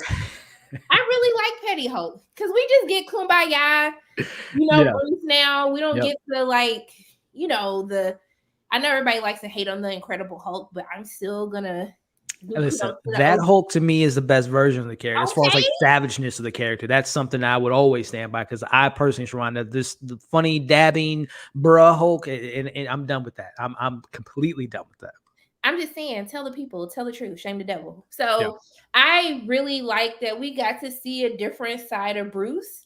And also, too, we got to see Bruce like really struggle with the fact of how he isolated himself. And you see that stark difference in Jennifer wants to go back to her life. She's like, baby, I'm about justice. I want to help people. Like, I have friends and family. And Bruce has always been to himself. He's only had the Avengers, which only lends into more deeply on how sad he is, because the people who he relied on the most, they're no longer here. Natasha can't sing no more lullabies. Thank you, Lord, because I couldn't take another, you know, movie of them doing that. Yeah. We still R.I.P. Natasha, okay, boo? Right. But you know, he has nobody. Yeah. Like, no one. Thor is off. And Thor is busy. He's a dad now. Spoiler for Thor Ragnarok, but I mean, or Thor Love and Thunder. So yeah. I just don't think we think about like the impact of Bruce isolating himself all of these years, which also ties back into the Incredible Hulk, because that's the Bruce that we knew. Always he on the wanted run. to stay away from everyone that he loved and cared about. Yep. So I like seeing those differences. Like, Bruce gets to look at a life that he possibly could have had he had dealt with just the emotional like implications of him actually, you know, having all of these radiated cells and what that did to him. So it's a great point, Sharon. And also, too, Caitlin brings up, just kind of even thinking about Age of Ultron, that hex she put him on, definitely, maybe he did see his future, because we were talking about earlier, the whole theorizing, Marvel funness of it all, Easter eggs, the whole Sakaar angle, if we're going to see him going back to Sakaar, if it is the Grandmaster wanted his champion back, or, you know, he has a son out there, it would be really interesting if he saw that future, and this kind of leads him back to that. So there's,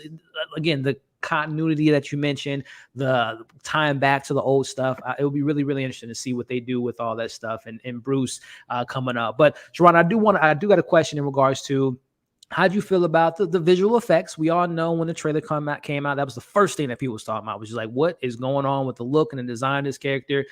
After seeing this episode, how do you feel the visual effects? Have they come a long way? There's still room for improvement, or is it looking pretty solid for you? I mean, I think there's always room for improvement, right? Because we didn't have Zaddy Hulk like we have now. Like, Bruce wasn't looking like a Zaddy like that when we were. I remind people to look at Ang Lee's Hulk back in the early 2000s, big purple Gumby looking Hulk. Yeah.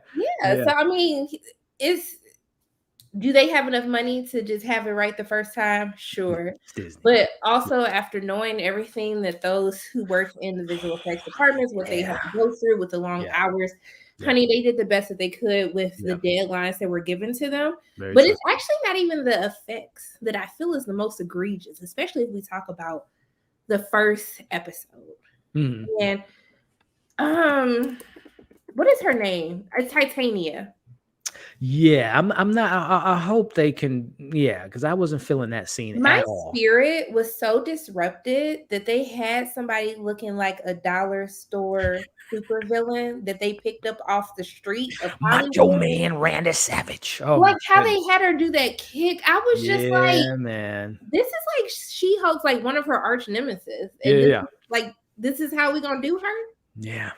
Yeah. That really disrupted my spirit. I had to pause the episode. I was like, I cannot believe that. I feel like I was watching like a parody superhero like TV show. The 70s music kind of kept in. I'm like, is this a Naked Gun or something? Like, what's going on here? And I think that's one of the, look at me just doing my review because I have yet to record it. My issue overall with She-Hulk, even though I enjoy it a lot, I do like the whole thing of them breaking the fourth wall, being close to the comics as far as the comedy. Yeah. I just hate that because this is a series that's centered around women, that I feel as though that they're not taking the female characters seriously. And then with Titania, that really upset me because I was just like, this isn't like, they made her seem like she was just some random criminal on the street that didn't even have like powers. This is like her arch nemesis. Why are you portraying her this way? Like, why is she dressed like this? Why did you have that little kick? It just felt very disrespectful to the character. And that's one of the fears that I had because we don't have as many female-centered Marvel shows and even movies, that I don't want people to think that She-Hulk is a joke. And let alone villains, like you just mentioned. There's really not a lot of like menacing or long-lasting villains in a female perspective in MCU. So yeah, and I haven't. So a little insight, Sharana, if you didn't mind sharing this with us, I've only seen the first episode. Oh, okay. I'm sorry. So, no, you're good. You're good. This is why you're here. I appreciate you sharing this knowledge on it. So, based on your evaluation of the first 4 episodes, you're saying that Titanium, there's not a lot going on there, and also you mentioned too, as far as the development of She-Hulk and her being a woman and what that comes with. They're not diving too deep into that based on these first 4 episodes so far. Okay, they go into it. Yeah, and I hate saying this because fan bros always say this, but it's a little too woke. I need us to simmer down now. Just simmer down. Because I think that we can explore the complexities of what it is to be a woman, what it is to be a superhero, how that works in really this male-dominated type of system. Yeah. But you have to do it in a way like going like that conversation with Bruce about how as a woman I deal with microaggressions every day. I have to keep my emotions in check before I was a superhero. That's how you do it, where it has meaning. Is thought-provoking because it made me like as a woman, I didn't even think any difference between Bruce or Jennifer, so I just think that they need to tone it down just a little. It's a little bit too in your face without actually. And I think that with the different characters that you guys will see over the course of the next couple of episodes, I think that the people or cameos are more distracting. And you don't get to learn as much about Jennifer as I would have liked. But this is only based on 4 episodes. Yeah. So that's what I will say. And also, too, as I say in every single Marvel film or Marvel TV show, the disrespect of how Wong is, I will never be okay with it. It is really disrespectful. Then I give my man Sorcerer Supreme isms. No, he's funny. Yeah. Funny. It's funny. Yeah. But he's not giving, like, have we ever looked at Wong like he's Sorcerer Supreme? Nah, not so far from when we see given that title and Spider-Man, and then obviously in Doctor Strange too. Yeah, so it's just, you guys, anyone who watch me, you know that I've always felt like I feel like Wong has become a joke and isn't taken serious. Yeah. And I hate that because I love him so much with all my heart and soul. Nick Wong is so great in the role. Yeah. So that's the only other thing. I just feel like just treat it like it's an episode of the week. It's a different story, different flavor, different villain of the week. Does it get into that kind of different courtroom a week, different court trial a week too? Is that kind of a thing we're looking into for the next 4 episodes? They do have a trial, which is pretty funny. Yeah. It is kind of like that, actually. Yes, because next week it is like that. I think that I like what they do with some of that because I can't spoil it. But yeah, I mean, I do like what they do with that. I don't know how everybody's gonna react to it, but I do think that some of the cameos they have become distracting from the lead. That was my fear. I was hoping that wasn't the case. I hope it was more organic to the narrative, but we'll see. Again, and this works for the narrative. It works for the narrative, but I think it's a little distracting. And I think like it's just a little bit too much on the nose with feminism and trying to make a point or a statement. I think they can do that, and it could just be in a delicate way because you actually want people to receive it. You don't want to scare people away. You want them to like, oh, that's what the feminists been talking about. Okay, I can get behind it. Like it needs to be like that. So yeah, so that's all I would say. But I still had fun. I thought it was funny. I love, Tatiana Maslany as She-Hulk, and yeah. I mean, but yes. We'll listen. I'm excited to hear more. Yeah, I'm excited more to hear about your thoughts and obviously seeing what these next 3 episodes have to offer and the future of this character. Because I will say, as far as my biggest positive, and Marvel to me has always knocked out of the park with their casting, and it sounds like you've said this too, that Tatiana, she's just great in the role. She is she's great as Jennifer Walters. And obviously there's some room for improvement to kind of, balancing out her as a woman in the MCU and what all that means. But I definitely am excited to get more of her narrative and her story and to see, I know you said Wong might taking him as a joking side. I'm interested to see Wong what is hilarious. Wong. I'm not gonna lie, y'all. He's funny. Wong, the stuff that happens with Wong it is funny. Like I definitely laugh. Yeah. But it just overall, would a Sorcerer Supreme be doing that? Yeah.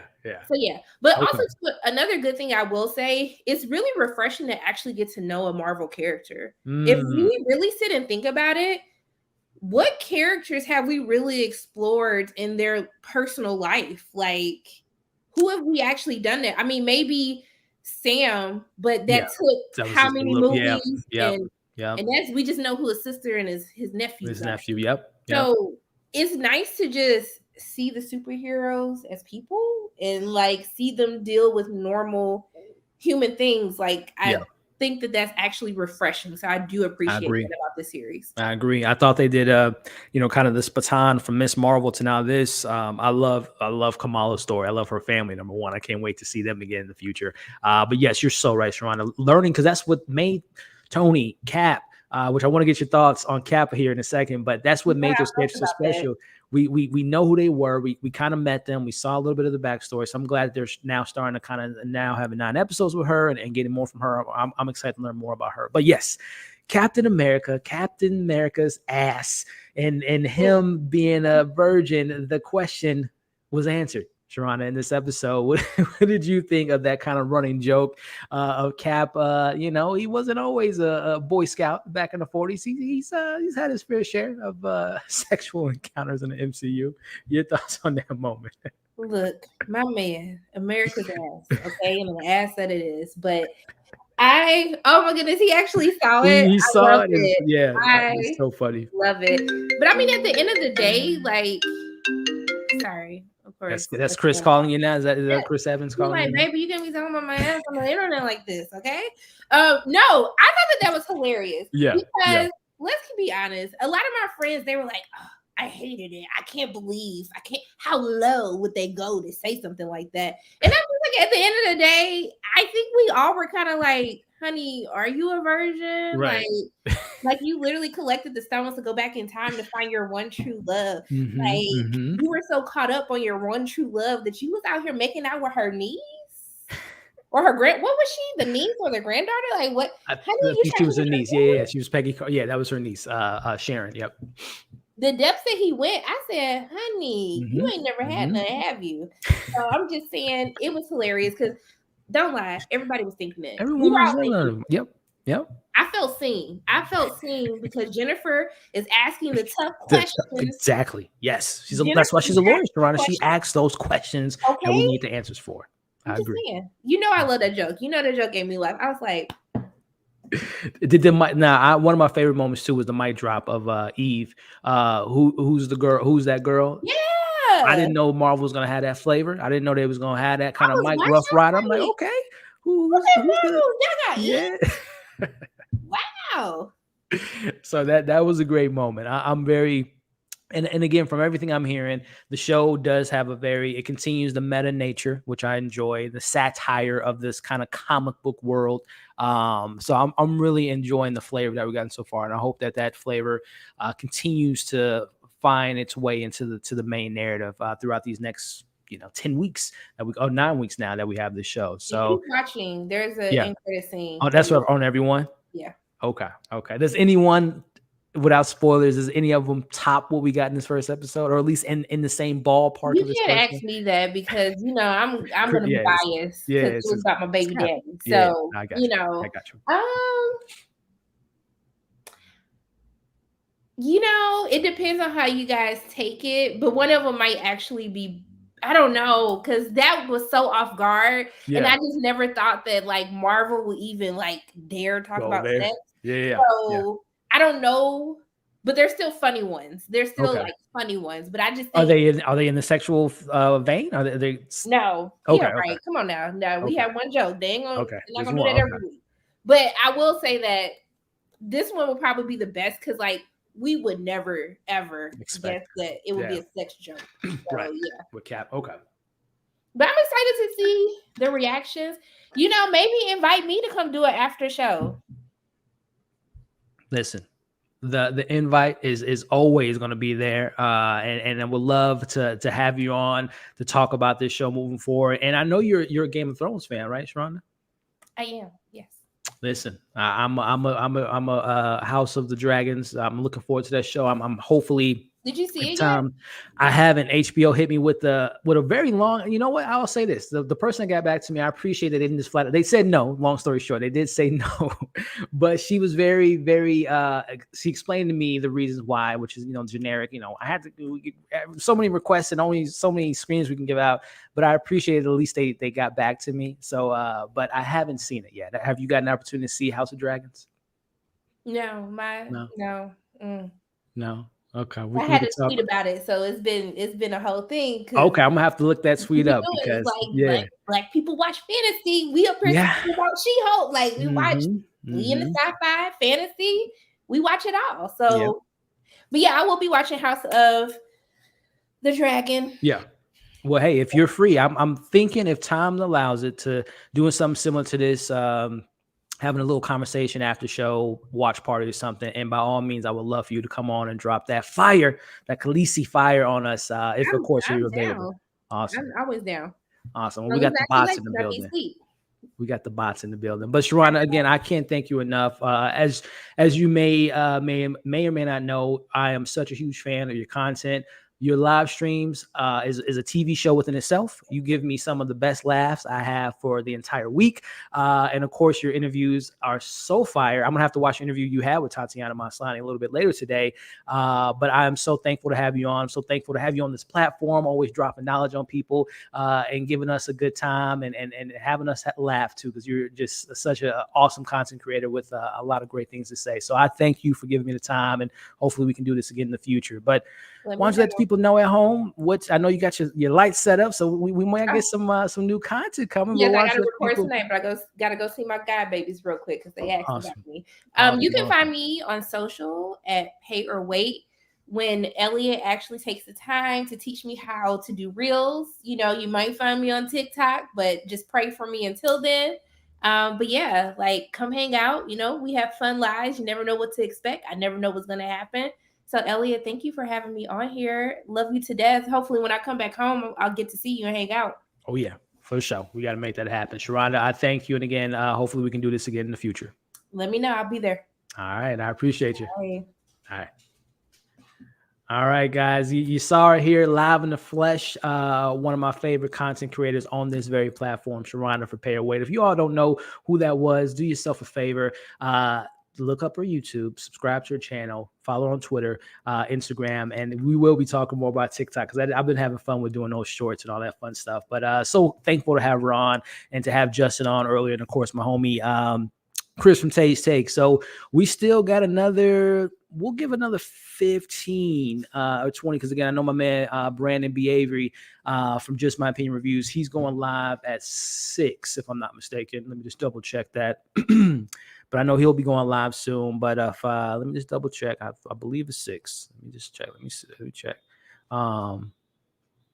Yep. So he'll be going live at 6, and then E-Man from E-Man Movie Reviews will be going live at 7. So you guys are getting content galore. Sharana says she's shooting her review for the show, so definitely support all these amazing content creators. So again, the stream link is in the chat. So if anyone else wants to come in and just throw on their 2 cents, the pros, the cons, the thoughts, the theories, and everything in between, by all means, I welcome you all to come and join the conversation.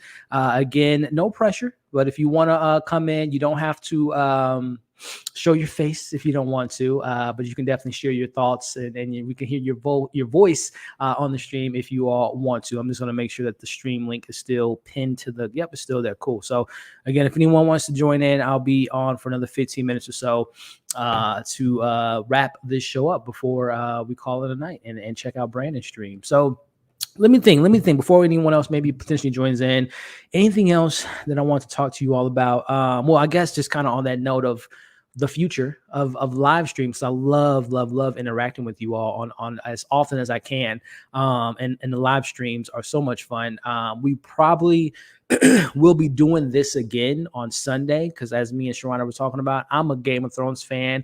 I know season 7 was wonky. Season 8 left a lot of people like myself upset. I didn't hate season 8 as much as a lot of people did. I'll say that. I was upset with what they did with some of the characters, but neither here nor there. I'm a person that thinks about all the great stuff before I think about the bad.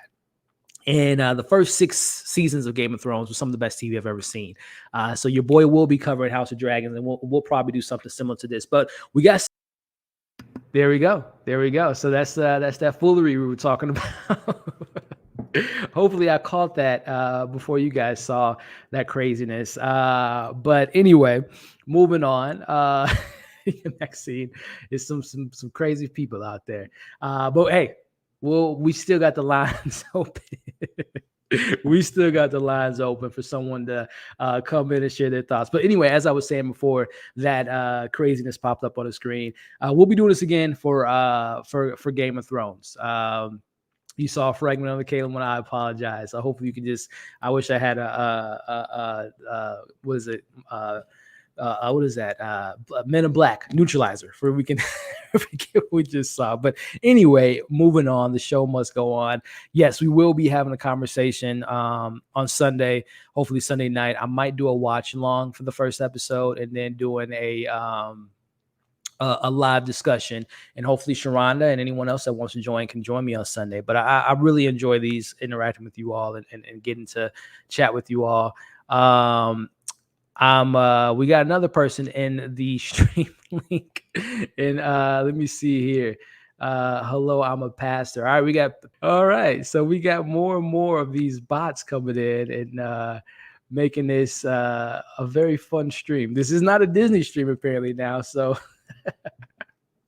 that will probably, the next person that wants to come in, hopefully I recognize the face and the name. That's probably the last one we'll probably be doing as far as a person I don't know. But anyway, this has been fun, guys, and I hope to do this on a weekly basis. Hopefully Amanda can join us next week, myself and Chris, and it'll probably be either a live or a pre-recorded video for the next episode. It's a bit too graphic for me. Yeah, that's probably the last one. You know, some of course, it's those people. Same clip. Yeah, it's probably a bot or some kid doing this. Someone that's like the Hulk in their basement alone by themselves. Yeah, there's another person I don't know, so we're just gonna go ahead and kick them out there. Let's see here. Yeah, we got them out. Yeah, I can see now. It's like, okay, I'm not third time's a charm, so I can see when because someone else just came in and I can tell they were going to do the same stupid thing. If you need mods, yeah. Okay, I know this individual. I know he's not going to wild out.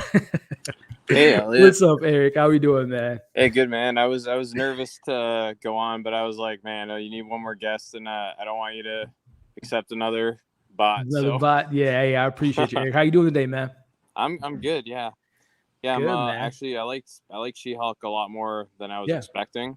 Yeah. It was fun, man. So were you like me when you saw the trailer and the visual effects were looking kind of not the greatest? Were you a little bit nervous, man? Yeah, it gave me some Polar Express vibes at first. Yeah. And yeah, I don't know. Personally, I was not big on Miss Marvel personally. I know, kind of unpopular opinion, but I think it was just too kiddie for me. I don't know. Understandable. And this, I was a little worried because it did look a little bit almost too much like a sitcom from the trailers.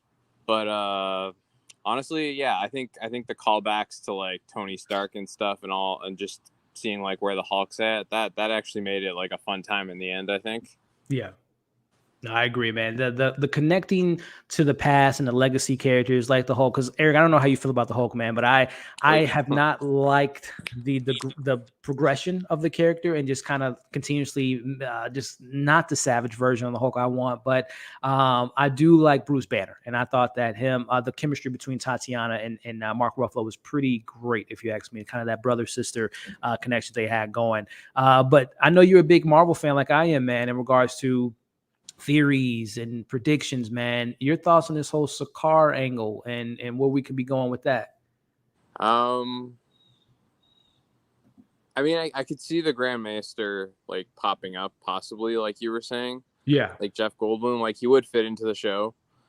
But I don't know. I don't know too much about the whole like Planet Hulk storyline.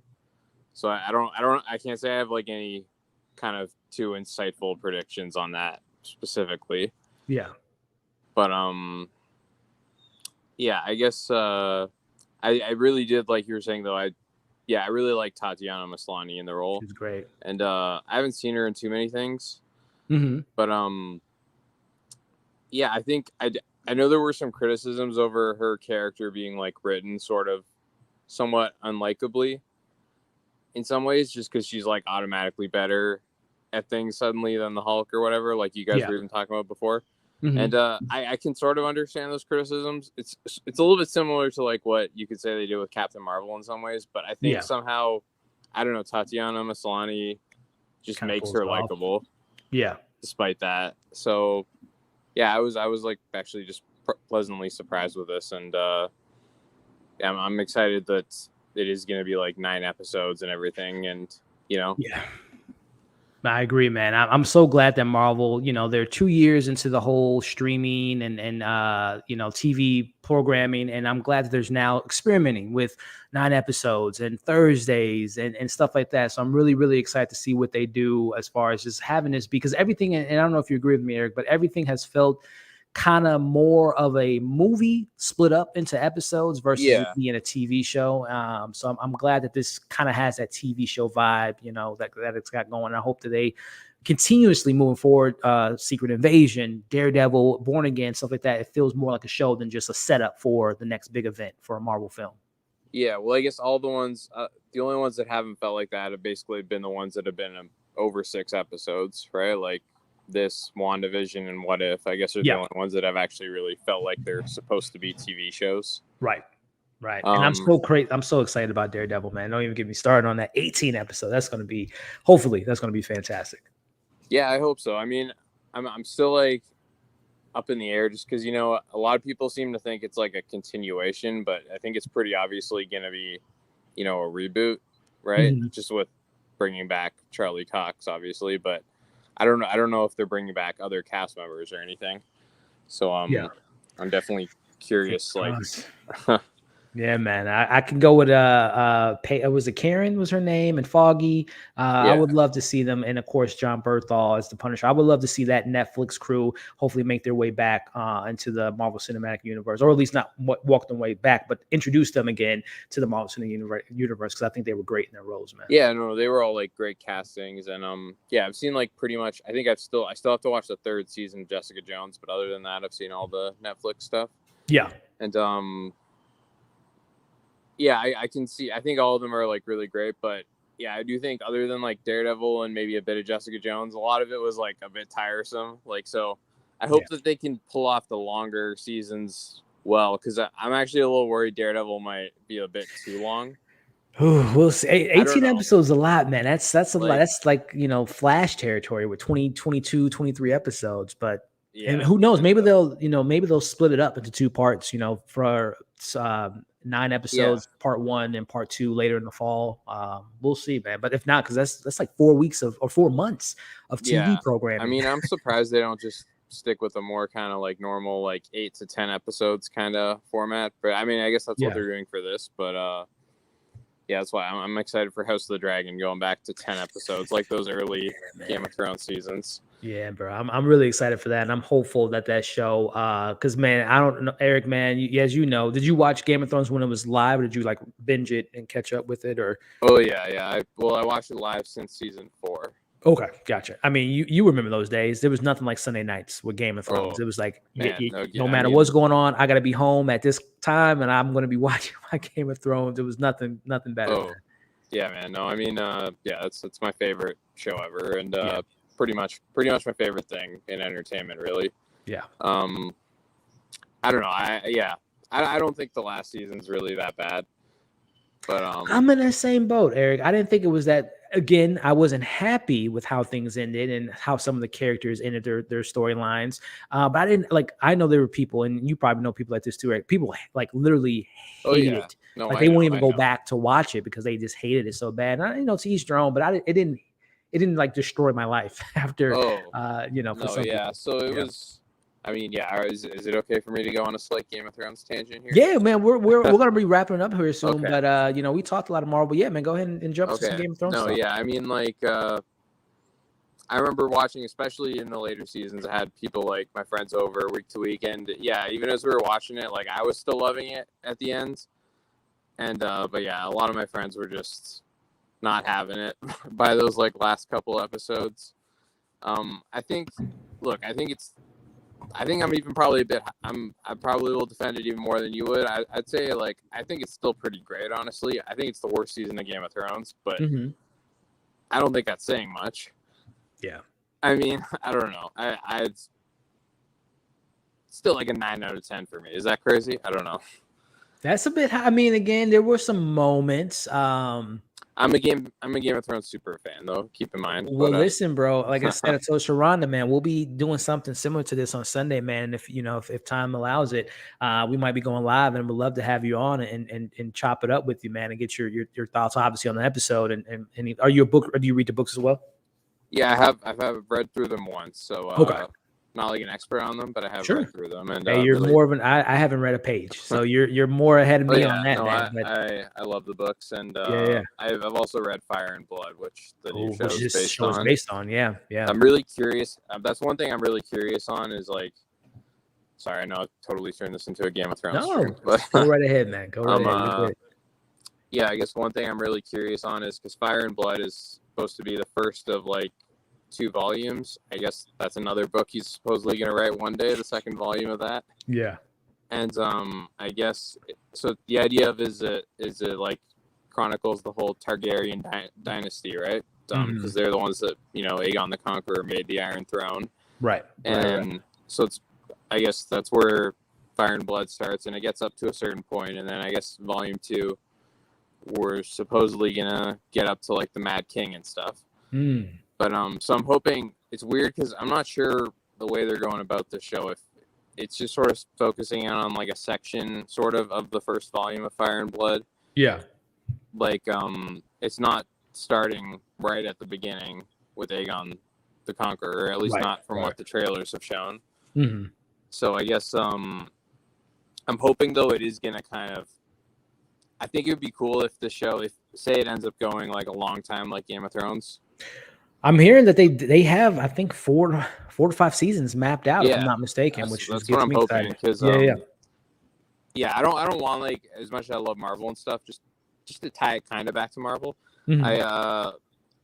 I don't really want that treatment for Game of Thrones where they're just like throwing every spin-off at the wall that they can. There's like 7 or 8 of them that are apparently being scripted out, which is crazy to me. Yeah. Jon Snow being one of them, honestly. They did already like cancel one of them that I think they shot a pilot for with Naomi Watts or something. It was going to be about the first White Walker attack. Which kind of bums me out. So I think I don't know. I think HBO and stuff is pretty good. Like, they're pretty picky, they don't just make anything. So I mean, I'm hoping that this is just like one kind of big long prequel. Yeah. And then at some point, we get that Jon Snow sequel, which I hope is really good too. Listen, I think it's gonna be good, Eric. Because I mean, if you probably already know this, as far as Ken Harrington saying he went to therapy, he had a lot of dark moments after that show ended. So for him to come back to that means that it's something that, and apparently he came to the producers with the story. Like, this is apparently something that he really pushed for. So I would think after all that trauma he went through, that there's something there that he wants to continue to tell, which gets me excited, man. Especially if we can catch up with some of the other Starks. Arya, what's she been up to? The king, the Queen of the North. Sansa. I would love to see. I'm so intrigued by that Jon Snow spinoff. See what they do. Yeah, no, I mean, like, I think just between that and House of the Dragon, like, I have full faith in all the stuff coming, and I think it's gonna kind of mend the fan base a bit. I hope so, because obviously most people aren't like me and are like, oh yeah, it was great, but yeah, I agree, man. Yeah, but I guess basically it would be cool if, I think, the House of the Dragon, if it did sort of jump ahead every season or two, sort of like, I haven't seen the show like really in full, but I know the premise, like, The Crown.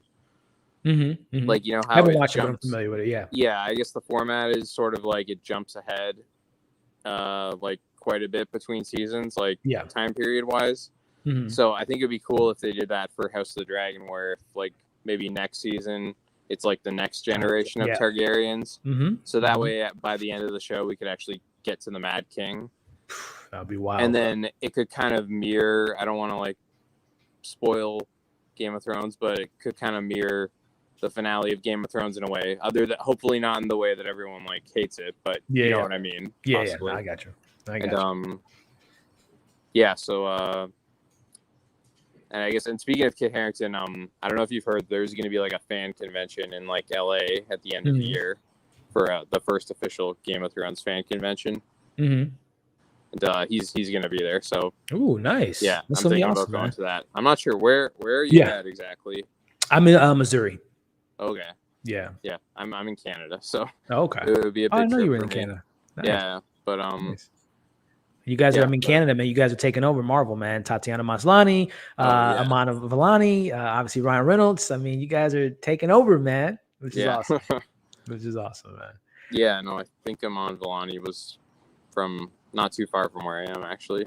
But I feel bad I didn't like Miss Marvel more because of that. But to each their own, man. I'm excited to get more of her. I really did enjoy her family narrative and just her. I'm a big coming of age fan, so I just kind of loved her journey. But I'm excited to see her fully be integrated into the MCU and Miss Marvel, or the Marvels, I should say. I'm really excited for that, man. But listen, man, like I said, I always appreciate you, Eric. I'm really excited to talk with you more again, man. If you're available, bro, like I said, I'll probably be doing another one of these discussion pieces or live after shows for House of Dragons. And by all means, man, you are welcome to join that conversation on Sunday, man. Yeah, for sure. It'll all depend on, I guess I am having friends over, so it all depends how late they stay afterwards. For sure. But awesome, thanks so much for having me on, and apologies for slightly just talking about Game of Thrones, but no apologies needed at all, man. Wasn't fully prepared to come in. I just thought, okay, two bots in a row, and I wanted to come on sometime anyway, so I thought I'd just jump in. Well, I appreciate you, Eric, man. Again, I thank you. And again, if you want to plug, man, you have your own platforms, man. Where can people find your content, man, as far as on YouTube and Instagram and other stuff? Stage is yours. Yeah, you can just find me on Eric Thorpe Reviews on both Instagram and YouTube. And it's been a while since I put anything up, but I don't know. House of the Dragon could be something that might motivate me to put out some content again, maybe. So yeah. Awesome, man. Well, Eric, I appreciate you, bro. And again, hopefully, if time allows it, man, we'll see each other again soon. Yeah, for sure, man. Okay, thanks. Awesome, man. Take care, man. All right, guys. So shout out to Eric. Shout out to Sharonda. Shout out to Justin earlier and Christian. And shout out to my man, Chris from Tait. Really appreciate y'all. Again, that stuff don't bother me. The bots, people are just weird. This is just people being weirdos out there. We'll modify that for next time to make sure there's no weirdos that get access to the stream. So neither here nor there. I had a blast. I hope you all had a blast. Like I said, just to pass that baton on, my man Brandon from Just My Opinion Reviews, he will be going live in 5 minutes on his channel, so check him out. And then at 7 p.m., E-Man from E-Man Movie Reviews will be going live discussing She-Hulk and all their theories, and I'm going to be watching their stream here in a bit. So shout out to Larry, too. I saw Larry in the chat earlier. Killmonger. If y'all don't know, first and foremost, Larry from Today I Feel Like is a great content creator that covers all the tech that you all can think of, from drones to cameras to computers, you name it. The man is a tech genius, so definitely check him out for your latest technology information. But yes, as you all can see, this man is a big Killmonger fan, so shout out to Larry, and shout out to Zia too. Yes, I'm gonna need the mods, so I appreciate you. So before we wrap up, just a couple more questions that I'll take here. Will you cover the past season? I'm so behind on, I think I've only watched 4 or 5 episodes of season 1. And I'll be honest with you, I wasn't really digging it. But I heard that this most recent season was fantastic. So yeah, it's House of Dragons premiere. Yeah, on Sunday. This Sunday. It's coming this Sunday. Very, very excited for that. Hit that button way out of the chat. Yes, make sure before you all leave, because we're going to wrap it up here in a second, to give the video a thumbs up. And speaking of Brandon, and Lamont will be going live at 8. So listen, man, we had a stream here. You got Brandon coming up in less than 5 minutes. You got, excuse me, something in my throat. E-Man going live at 7. And then you got Lamont from Life Gains going live at 8. So your Thursdays, this is what Thursday is going to look like, hopefully moving forward, and all that good stuff. So again, thank you to Chris from Tait. That was my host earlier. Hopefully we'll be back next week with Amanda. Shout out to Justin and his son Christian for hopping on and sharing their thoughts. Shout out to the great Sharonda for Pay or Wait, and shout out to Eric from Eric Thorne Reviews for coming in and throwing us some MCU knowledge and some House of the Dragons and Game of Thrones knowledge. I really, really appreciate you all tuning in and showing some love and support and laughing with me with those crazy ass bots. People don't got nothing else to do, I guess, right? But either way, what a fun time. Hopefully we'll be seeing each other again on Sunday for Game of Thrones. But again, thank you all for watching today's stream. Stay safe out there. Be good, be nice to one another, and we'll catch you guys on the next one. Take care, everybody.